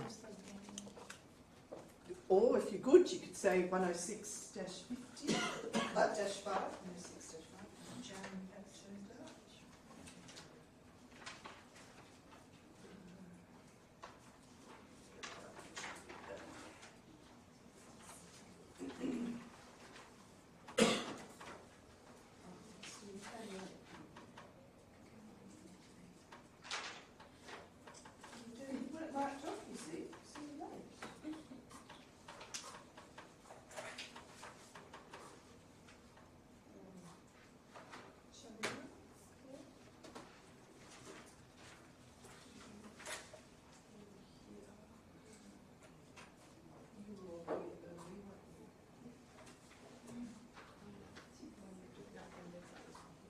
Sorry? When you took the appendix out. Oh, You were here. Oh, yes, yes, yes. Because I was, no, I got you. Yeah. with the capital gain, do we have to do it on the same line, or we can? Which one? With the capital gain, yeah. Or can we just do an asterisk and work it and put the number there? Or we Look, it will depend. This is a very simple one, and you could probably just do it in one line. yeah. You might just do it down. Usually, I've got 1 and 2. Or what I'll do is, I often will say, solve this for that. Just put, because I'm not examining a cost base again. Yeah. I'm examining whether Just you the numbers understand is that we have to take it out of the partnership, put it into the individual. So it might be something very simple along these lines, but then I might say, and the partner's got an individual capital gain of X or something. So we can The just more write you one can line. keep it in this, the easier it is. I can make.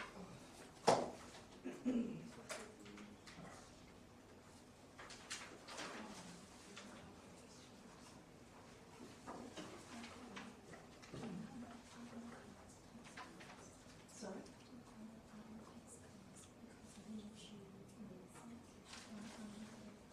Oh, who's that? Oh, me? They could do Oh, everything. that's right. It's more than 1 year. 3,500 and 7,000. Yeah. I don't,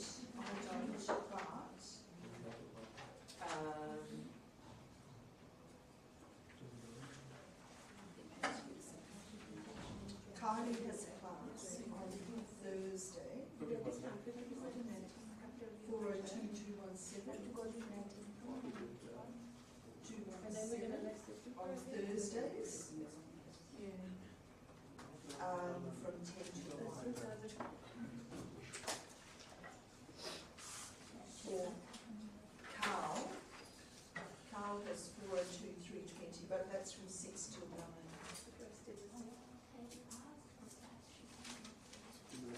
We'll take the details and then she's got a choice, 402320.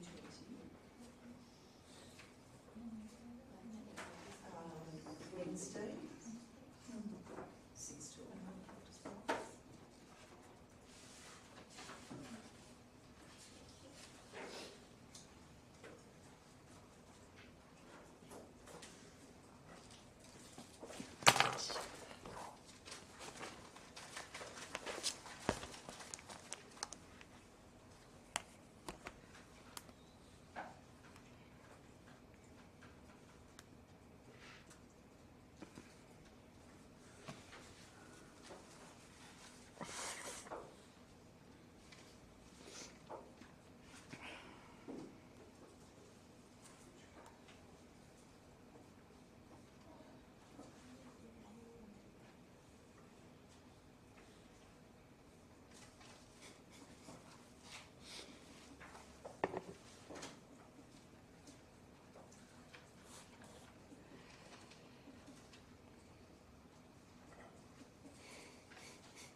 Oh, dearie me.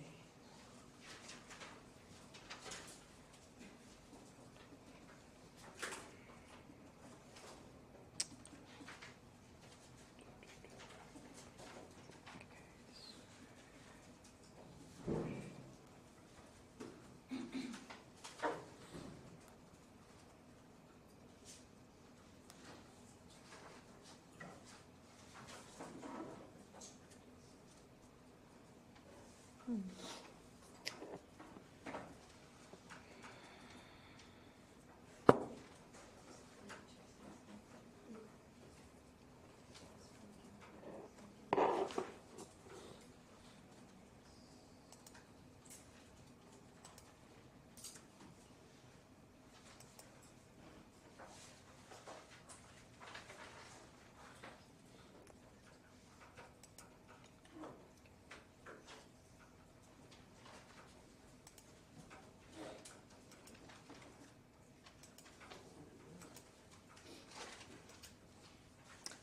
maybe I could have done it that way.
Right, how did we go with this? Because we're repeating a lot of what we've already done. Oh.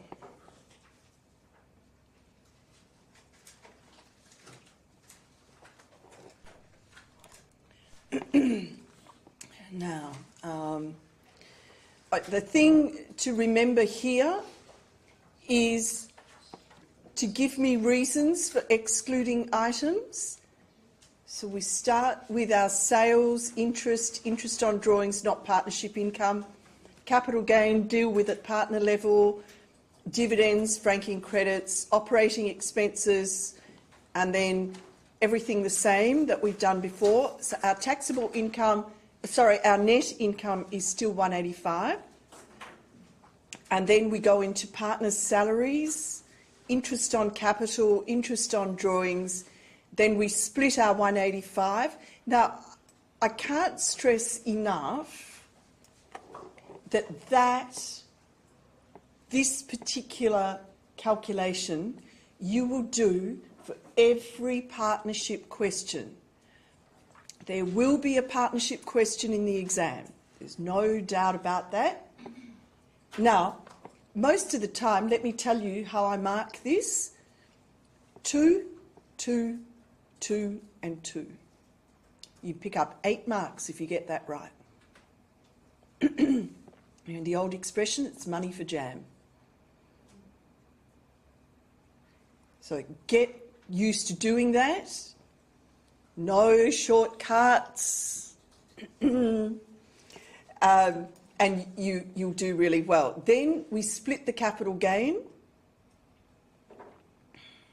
Remember the discount? Who forgot the discount? Topic 4. Oh, you young people in your Alzheimer's. It's a terrible thing. And then we take off the super. Now, we better just check my tax calcs again. Yeah. Send myself an email to fix that up. 90, and what did we say this was?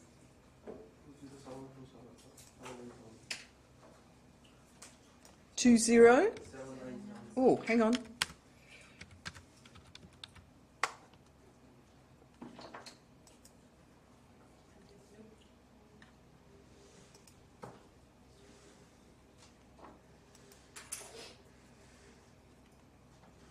All those correct? No?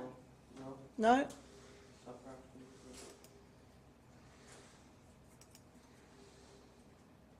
Oh, yeah.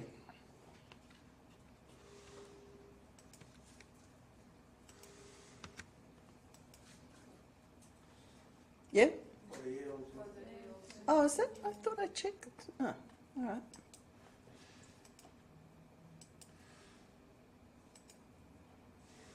Okay. Send myself an email to fix that when I get home.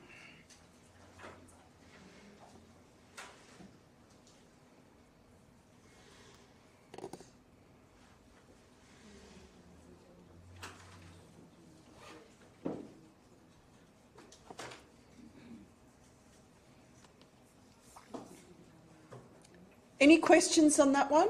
So whenever you see a capital gain, you take it out and then we deal with it after the partnership distribution. So this bit is always the same. We just take whatever is the net income.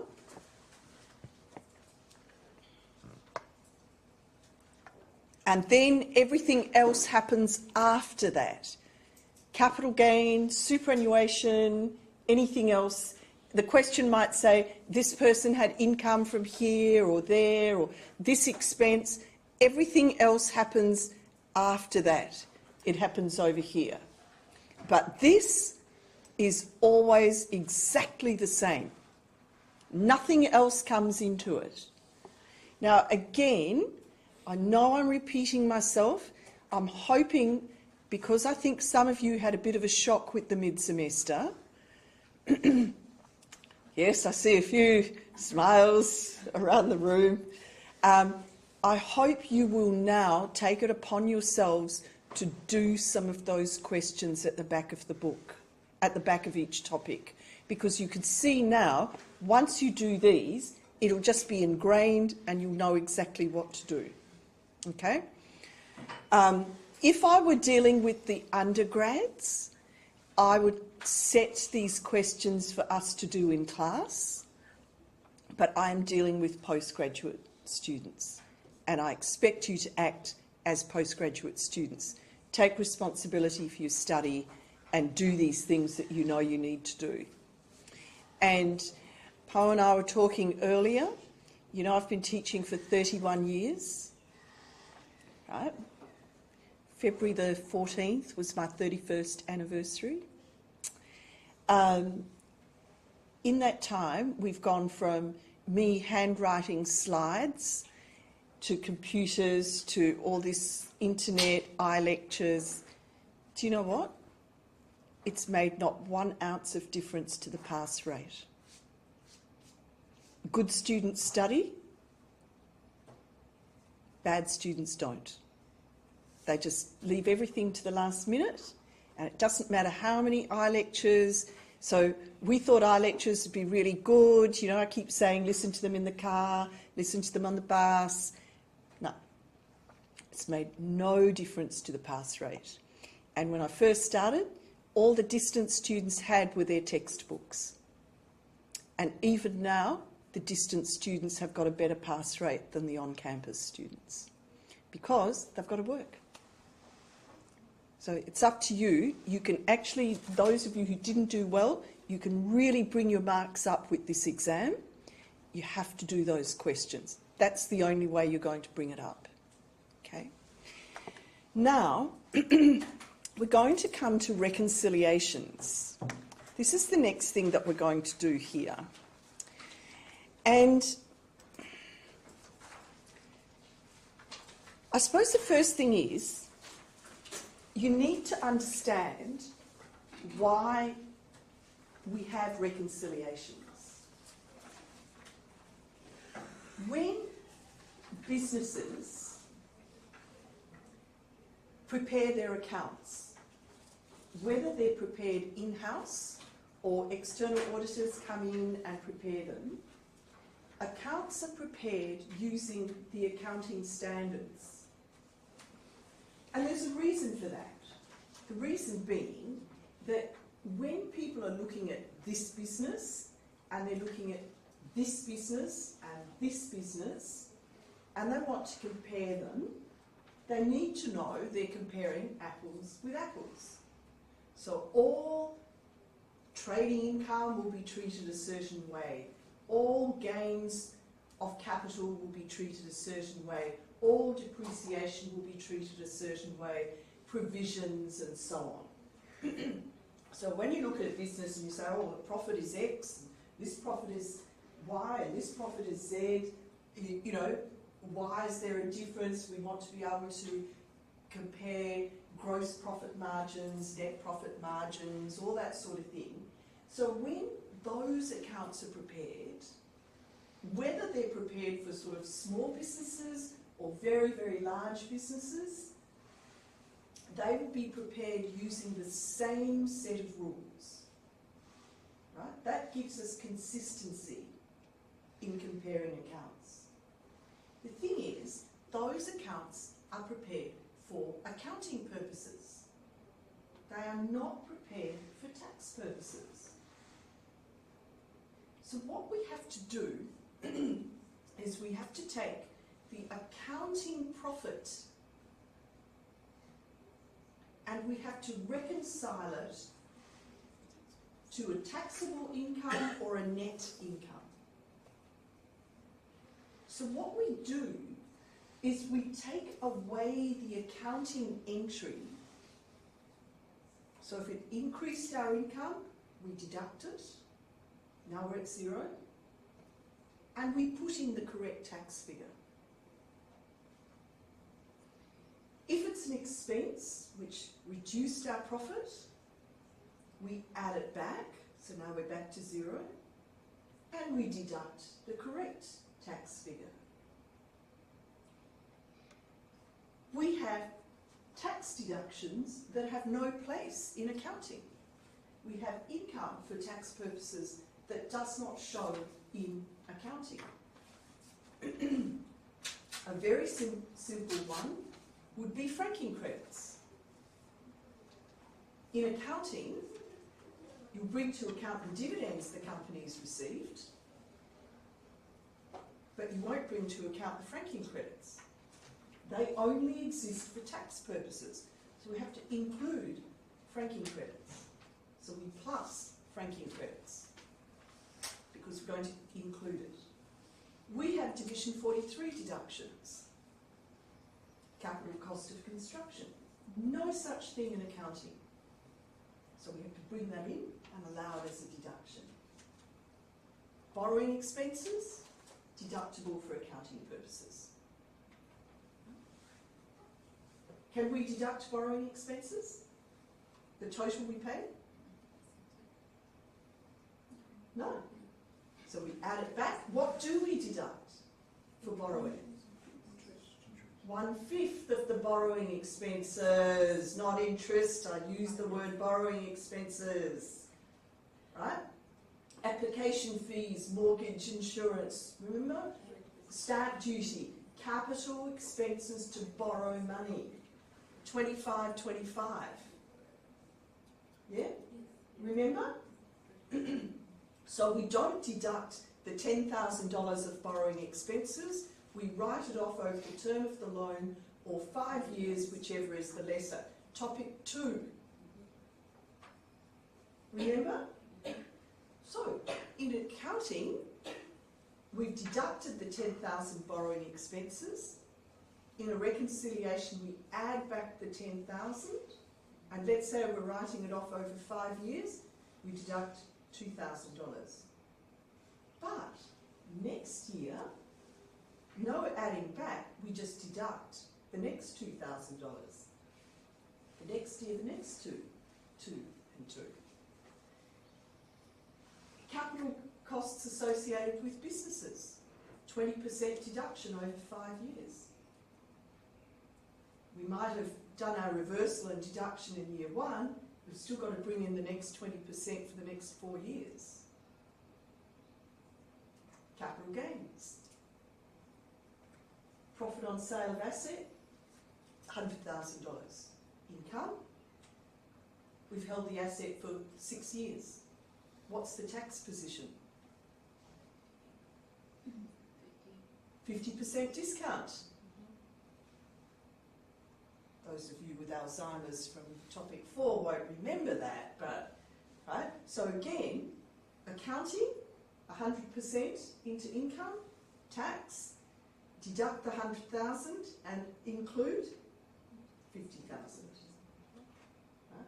If in fact it was an active asset, we would only include 25,000. The thing about reconciliations is, if you don't remember, speak to those of you with Alzheimer's here from such a young age, right? You're in trouble. Because what you have to be able to do is you have to remember, oh, hang on, for tax purposes, this is how we calculate a capital gain. For tax purposes, we include franking credits. We deduct borrowing expenses this way. We do this. All the little funny little rules now come into play. They might be deductible for income, for accounting. They're not deductible for tax.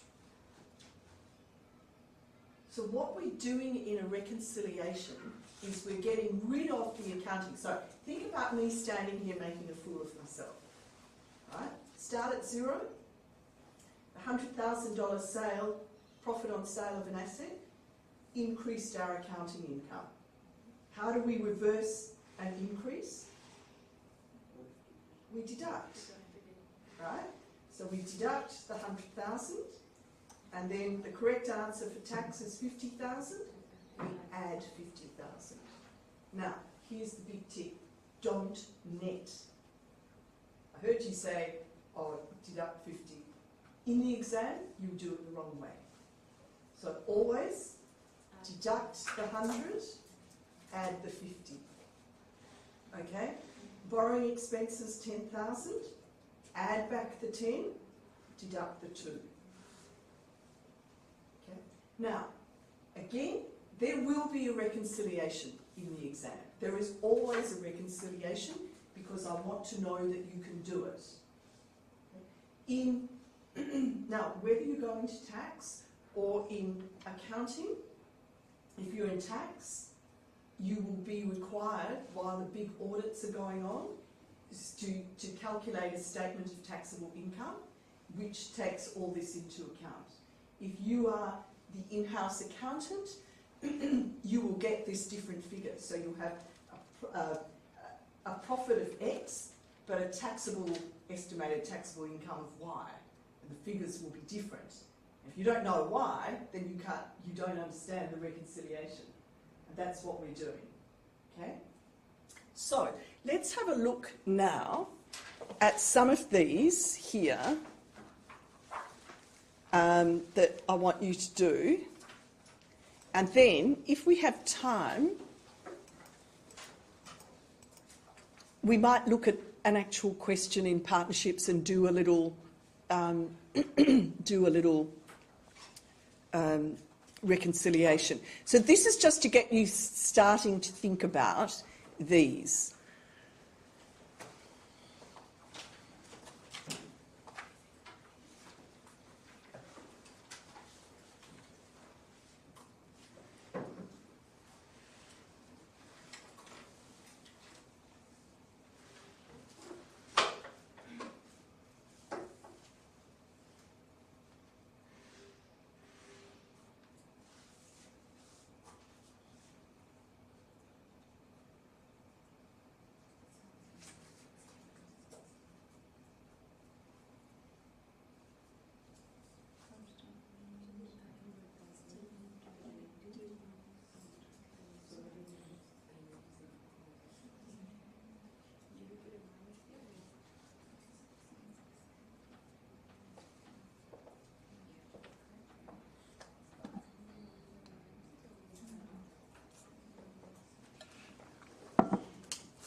To me on that. I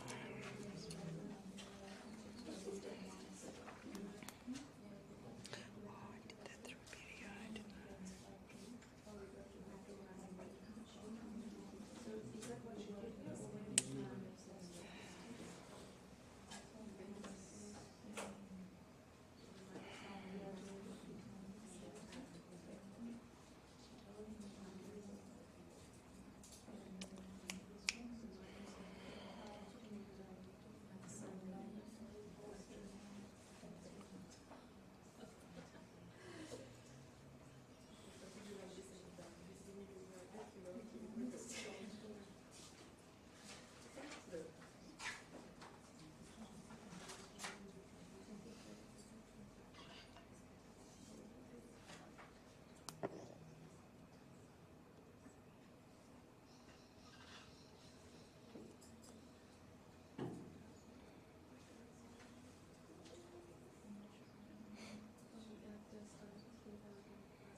Oh, hi Julie, it's Colleen. I was just wondering if you got that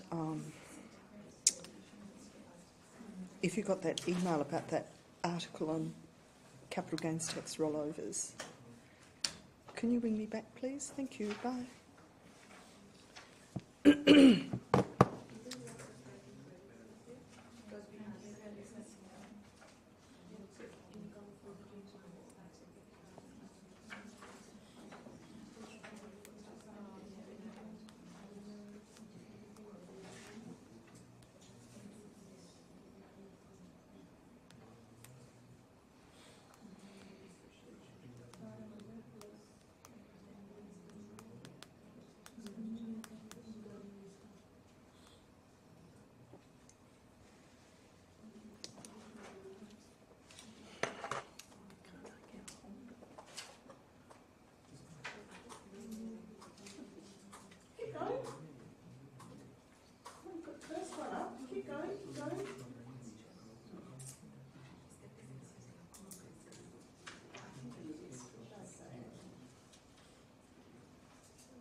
so if you were using accruals, you'd have to bring the 20,000.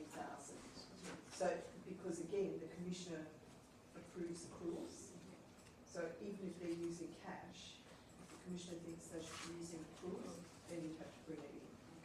Yeah. But even for accounting purposes, it would still be the same. Normally would, okay? What I'm trying to do with some of these is just get you used to the idea of the difference. Okay?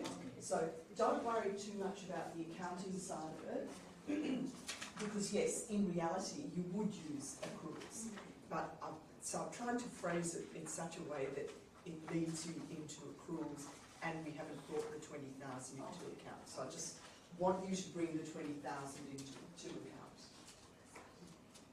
And then yes, you've got your little flow chart that you might like to use. It's in the book. It's in the book. Yep, it's there. Excellent. Some of you have printed it out. At the end of topic 5. You might find it quite helpful to have that flow chart in front of you. Yes, I noticed quite a few who printed it out. I have it up as a separate document. I noticed some of you have printed it out. If not, it's in the back of the book. No, I printed it as set it up as a separate document, but it's in your practical at the very end of topic 5. At the end of topic 5.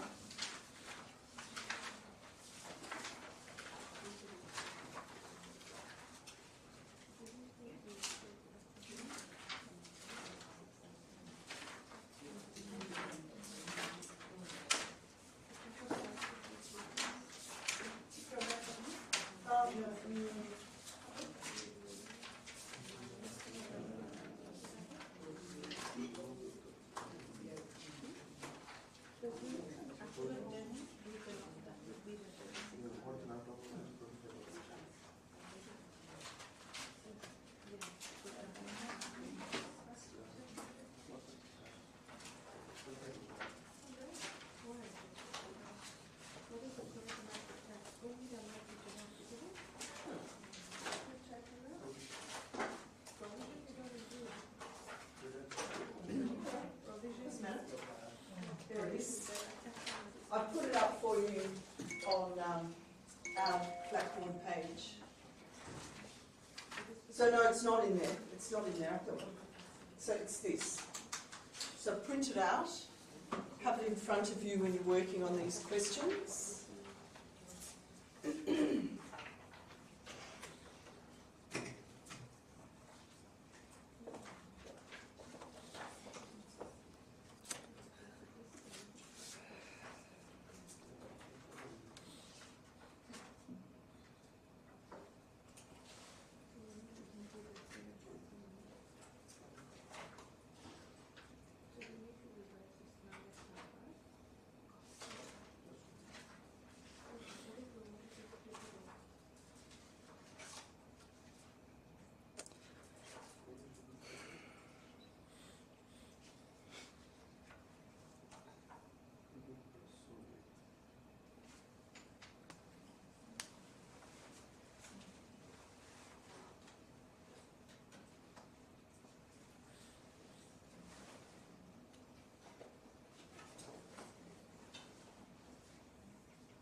Oh, I know why we took it out of the book, because it's general only, and some students complained because it didn't have everything possible. possible in it.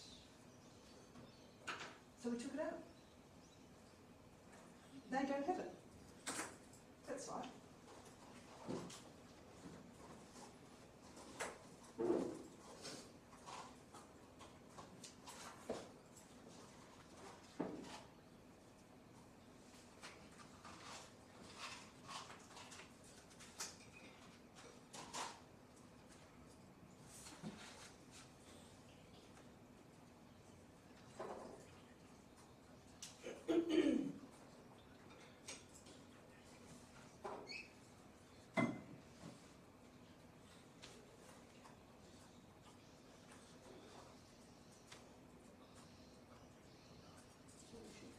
This will be the most trying thing that you do, is the reconciliation, because you've got to keep going back into your other information.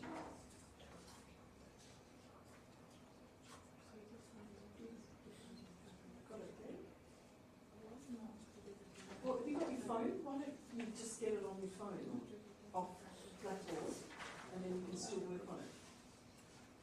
It's just a bit hard to share with this one. You've got them all there, so that's all right. Okay. Yeah. Oh, right, yeah.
Feel free to discuss with the people at your table, because I want you to understand this.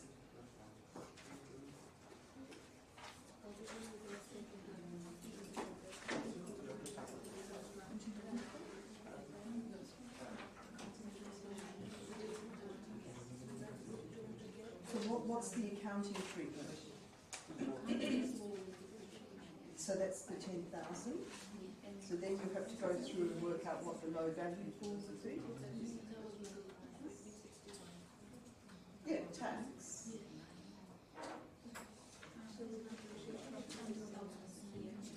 So you're going to add back to the accounting, and then you're going to deduct the tax.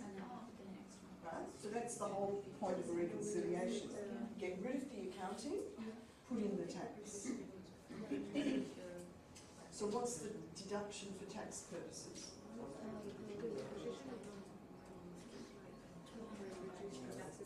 That's what it is, and that's what you deduct.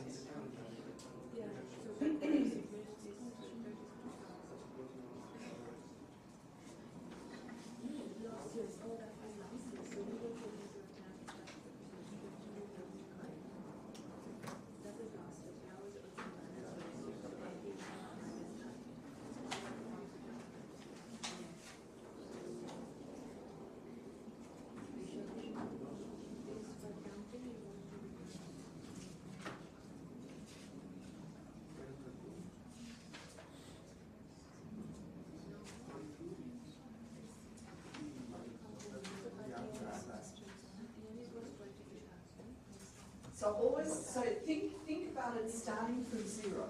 Here's zero. Did the accounting, in accounting, did it increase your profit or decrease your profit? Is it income? Income increases your profit. So what are we looking at? Income or a deduction? So a deduction reduces your profit. So how do you get back to zero? Plus. So get rid of your accounting. Now what's your correct tax treatment? It's a deduction of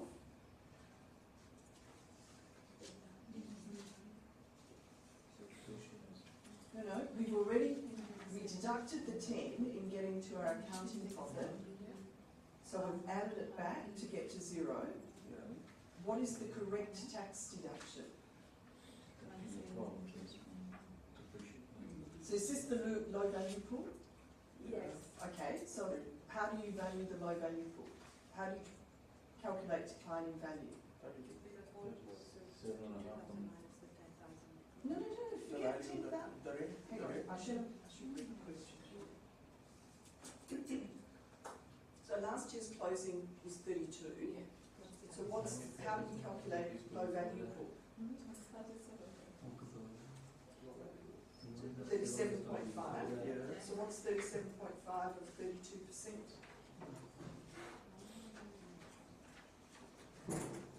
So how would you calculate it?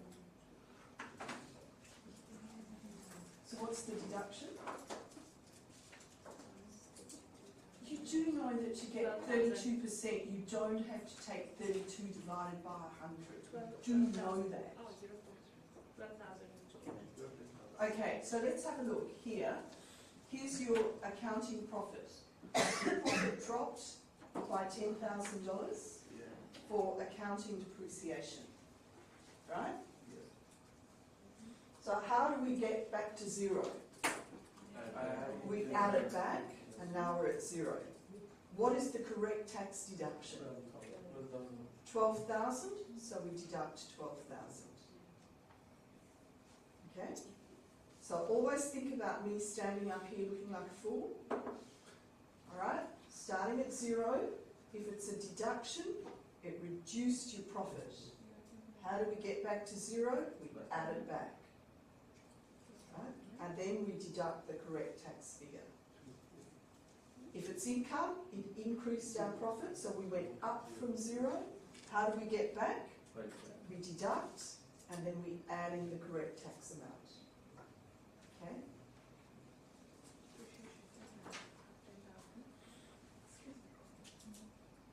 So we deducted 10, we add it back, now we're at 0. What's the correct tax deduction? So we deduct 12,000. So we add back 10, deduct 12. And this column is just a difference. Now I've just done that for here. We won't be doing this. No, so I said include the correct tax amount.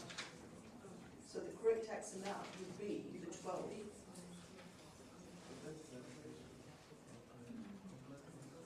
Now if you hurry up with this, what I'll do is just quickly run through the answer, and then I think I'll pick up a question for us to do. I think that might make it better.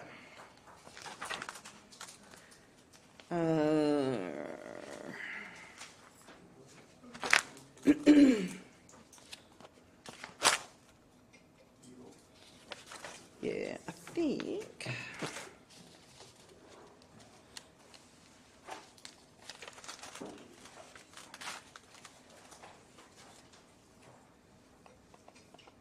Okay, let's just quickly look at the answer, and then we'll do.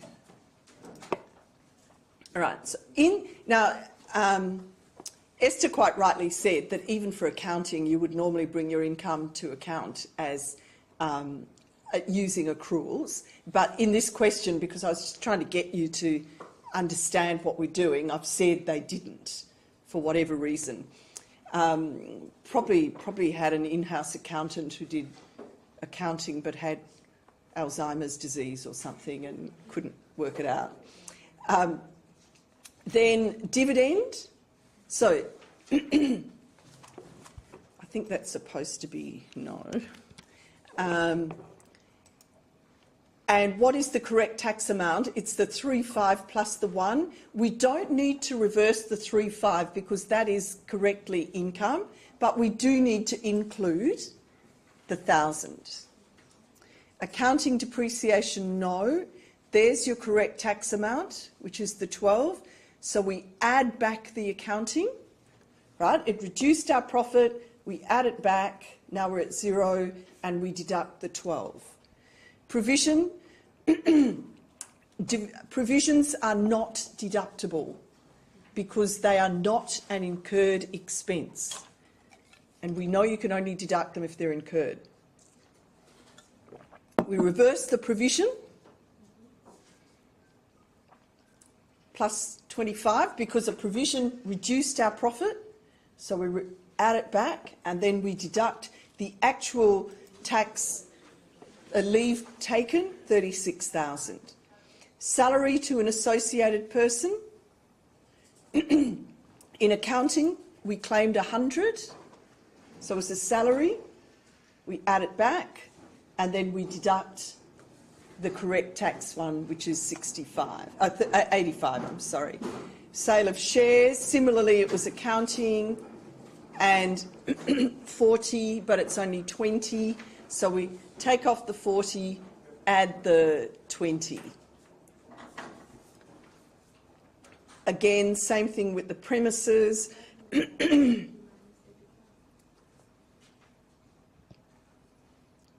Prepaid interest, if it's not SBE, we'd have to deduct, we'd have to apportion. Oh, bless you, whoever that was. Salaries, it's exactly the same, so we don't need to make any changes. Okay, what I think we'll do is we'll look at... Let's look at question 6 in your book. Now, get out a fresh sheet of paper. Those answers will be up. They'll be released by Thursday. So you can go back and have a look at that.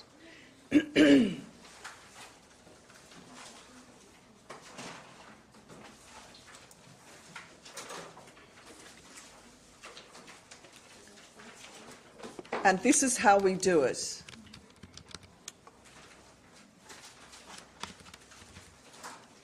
Whoops.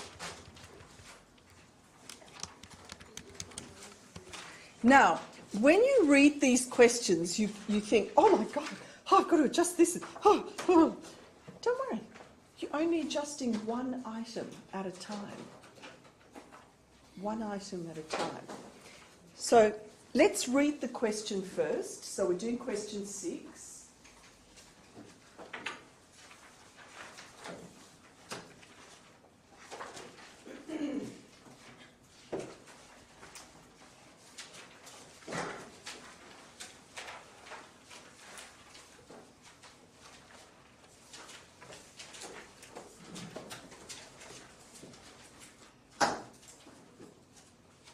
Read the question first.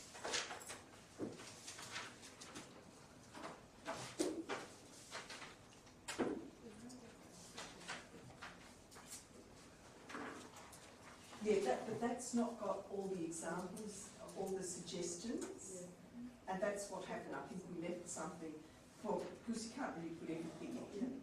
And some say, oh, you need to put this in. So, don't put anything in.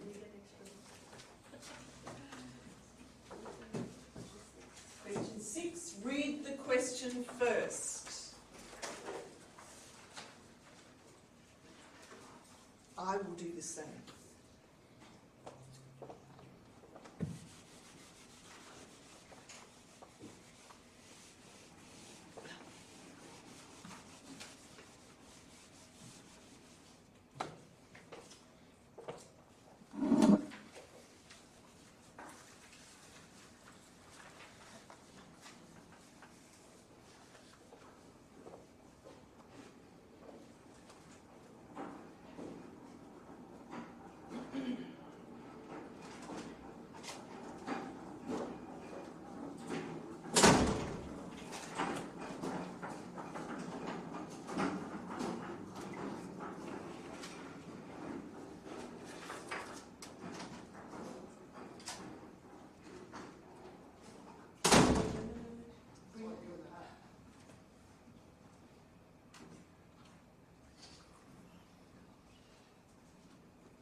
read the question? I'll read the question.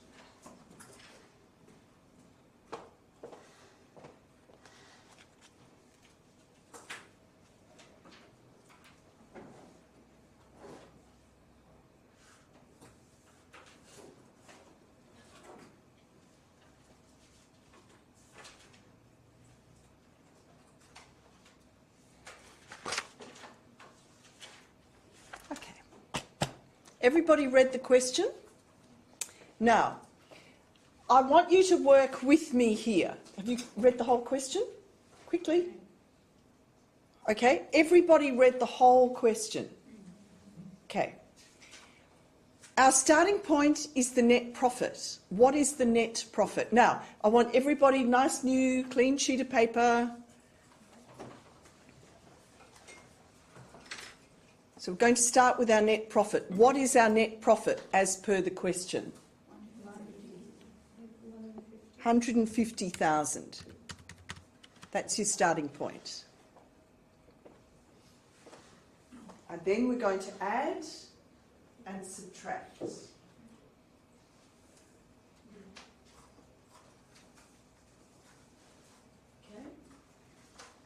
Now, no, I want to do one item at a time, please, and I don't want everybody everywhere. So the first piece of information we're given, so we know it's a business.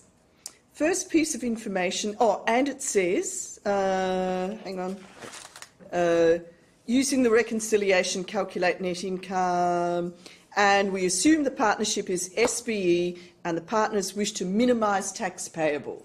So that's telling us use the SBE elections where possible, and if we've got a choice of two things, we'll do the one that gives us the lowest tax payable.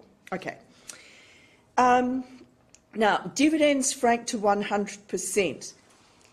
With dividends, are the dividends included in accounting income and also tax income? Yes. Shamila? Good. Now, what about the franking credits? Are they included for accounting? No. Are they included for tax? Yes. How do we put them in? We add them. So we're going to add franking credits.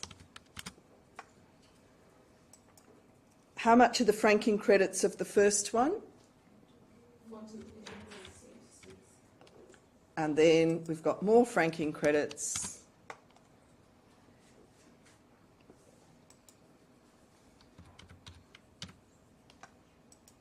We're not worrying about any totals. We're just going to go step by step through every question. Okay? Now we're going to come down to our motor vehicle expenses. For the sales manager, 65% is work-related, 35% is private. Is that so? For accounting purposes, you've deducted $12,000. Can we deduct $12,000 for tax purposes? Yes, you can. It's fully deductible.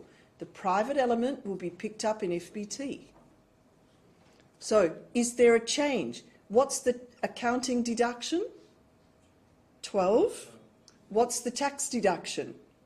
12. Is there a change? No, so we don't do anything with it. Okay. Any private benefit provided to an employee is picked up in FBT.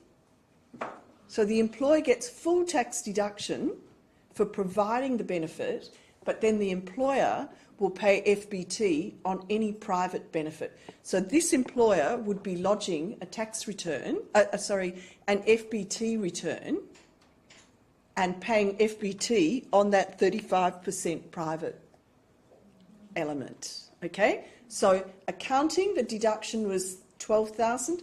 Tax, the deduction was 12,000. There's no change. So we just leave it alone. Now we come down to Mark's car. Mark is a partner. 80% work-related, 20% private. What's the accounting deduction? 8. What's the tax deduction? 80%. He's a partner. He's not an employee. FBT only applies to employees. Mark is not an employee. He is one of the partners. So there won't be FBT on his private element because he's not an employee. So the partnership can only deduct 80% of his motor vehicle expenses. So what's the tax deduction? What's the accounting deduction? No, what's the accounting deduction? 10. What's the accounting deduction? 8. The tax deduction is 8. He is not an employee. The difference between Mark and the sales manager is an employee. The partnership will pay fringe benefits tax on that private element. So the partnership gets a full deduction. Mark is not an employee. Remember, you can't pay yourself. Remember my $5 going from my wallet to my hand? Right? You can't pay yourself. So the partnership can only deduct 80%. So what is the accounting deduction? 10. What is the tax deduction? 8. So how do we get rid of the 10? Right? The 10 reduced our profit. How do we get rid of it? We add it back. Right? So we're going to add back motor vehicle expenses of 10. Linda? Done it?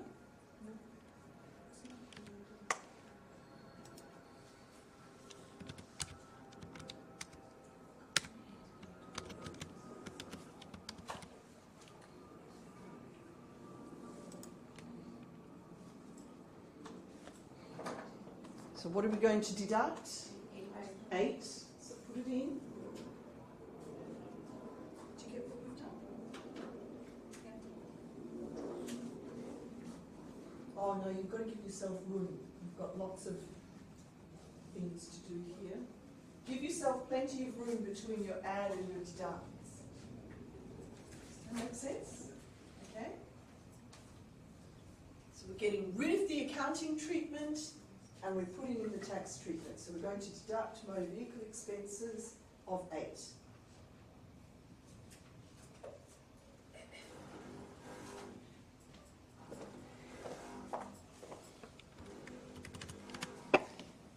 Now the next item, provision for annual leave, 2,000. 3 staff members actually took leave which cost 2,500. Is a provision which is an accounting expense, is it deductible for tax purposes? No. But we can deduct the cost of actual leave taken. So the provision, did it increase or decrease our profit? It decreased our profit. How do we get it back to 0? We add it. What do we deduct? The actual leave taken, which was the 2,500. So what are we going to add back? Okay, come on, write it down.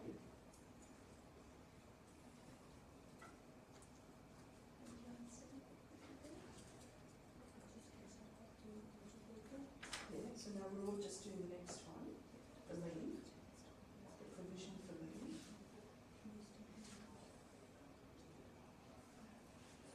So is a provision deductible for tax purposes? No, it's not. It's not an incurred expense. And 25. 16 says you can only deduct the actual leave that's taken. So is the provision deductible? Okay, so let's have a look, right? Did it increase or decrease your accounting profit? In the accounts, is the provision income or an expense?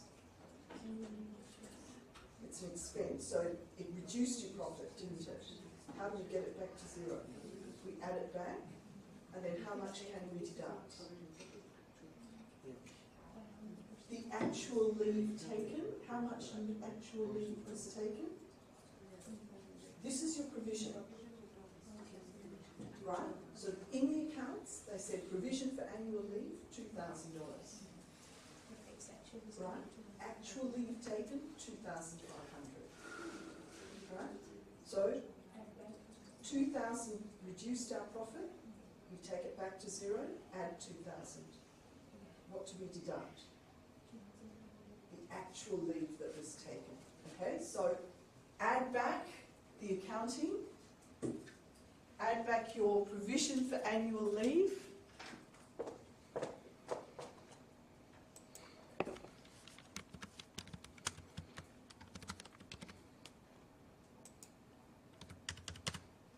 and then we're going to deduct actual leave taken.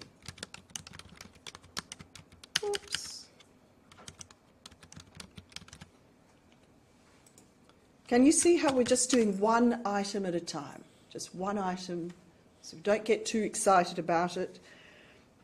Now, interest on loan, that's an accounting expense. Is it also an expense for tax purposes? Yes. Interest on the loan? Is interest deductible for tax? Yeah. Necessarily incurred carrying on a business? Yeah. Yeah. So, is it deductible? It's an expense for accounting?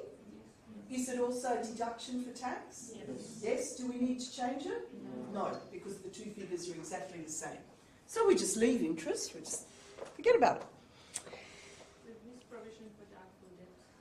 Oh, sorry, I've missed provision for doubtful debts. Okay, go on quickly. You can do provision for doubtful debts.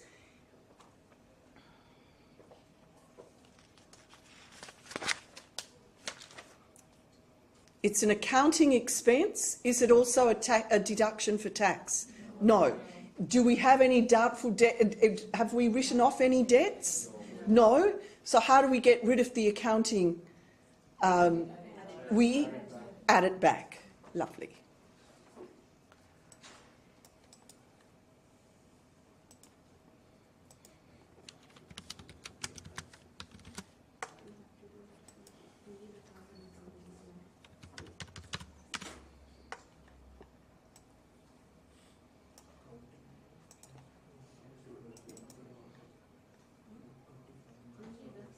Okay, now can we move? So that's very quick, isn't it? And the interest is okay.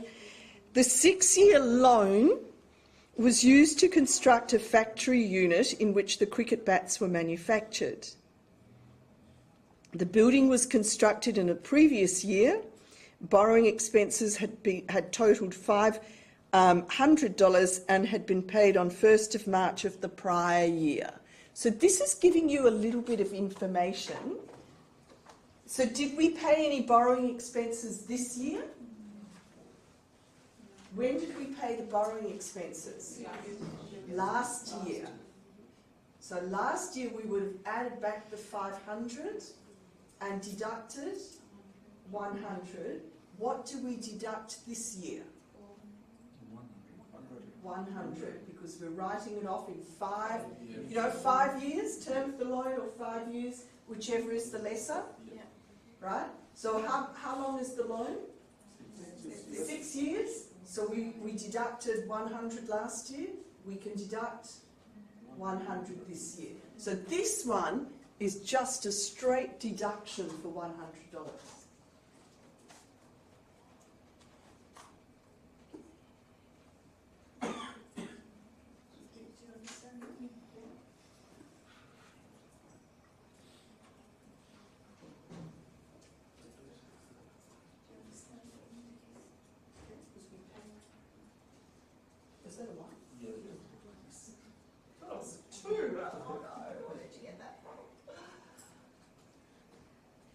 So we don't need to add back, because last year we would have added back, but this year we get to write off another $100. Borrowing expenses, $100. Oh, running out of time. Okay, quickly. Salaries paid to partners. Now, it's an accounting expense. Is it also a tax expense? No. So how do we get rid of it? We add it back. Okay. I've just realised the time. Oh, maybe we can do a couple more.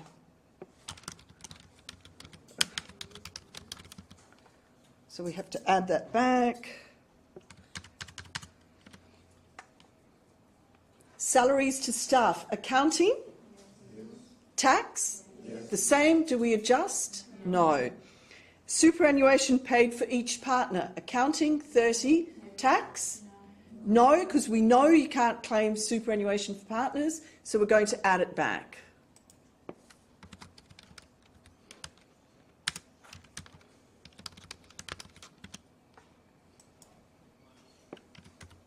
Oh, yeah, that's right.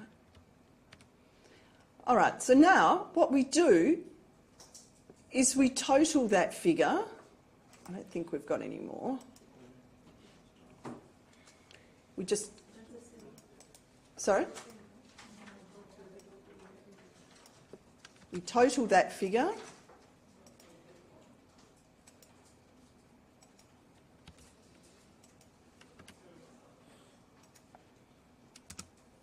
And then we deduct. So again, we add up everything we're going to deduct.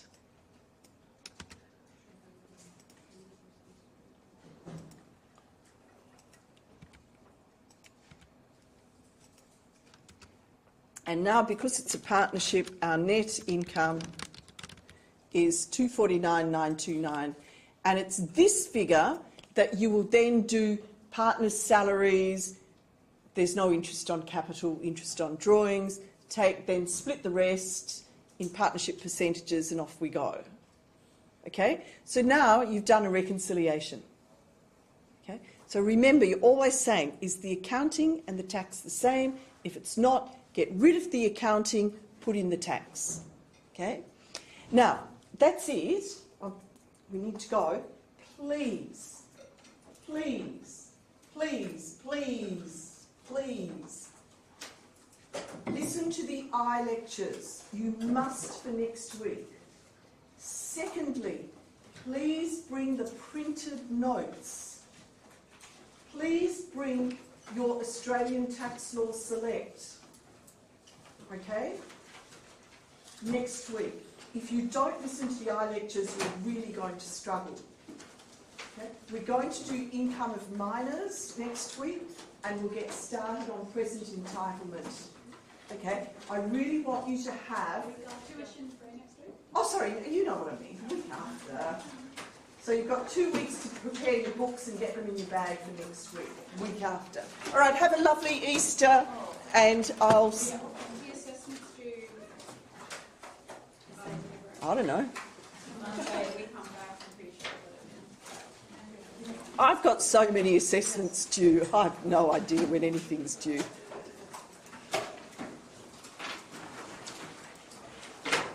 Just hand them in on whatever the date is.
See you, Fanchal.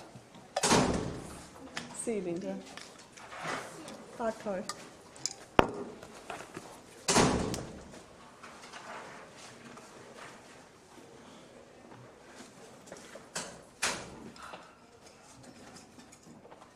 Right.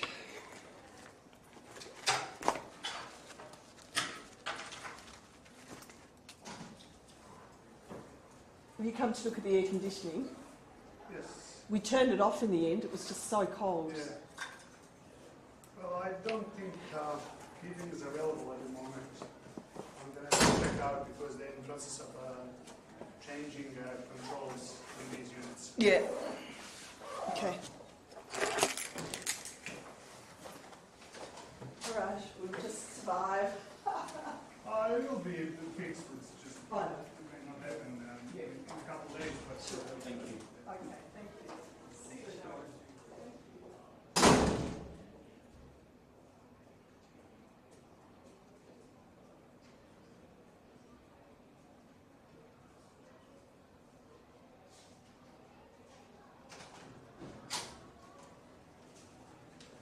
Thank you.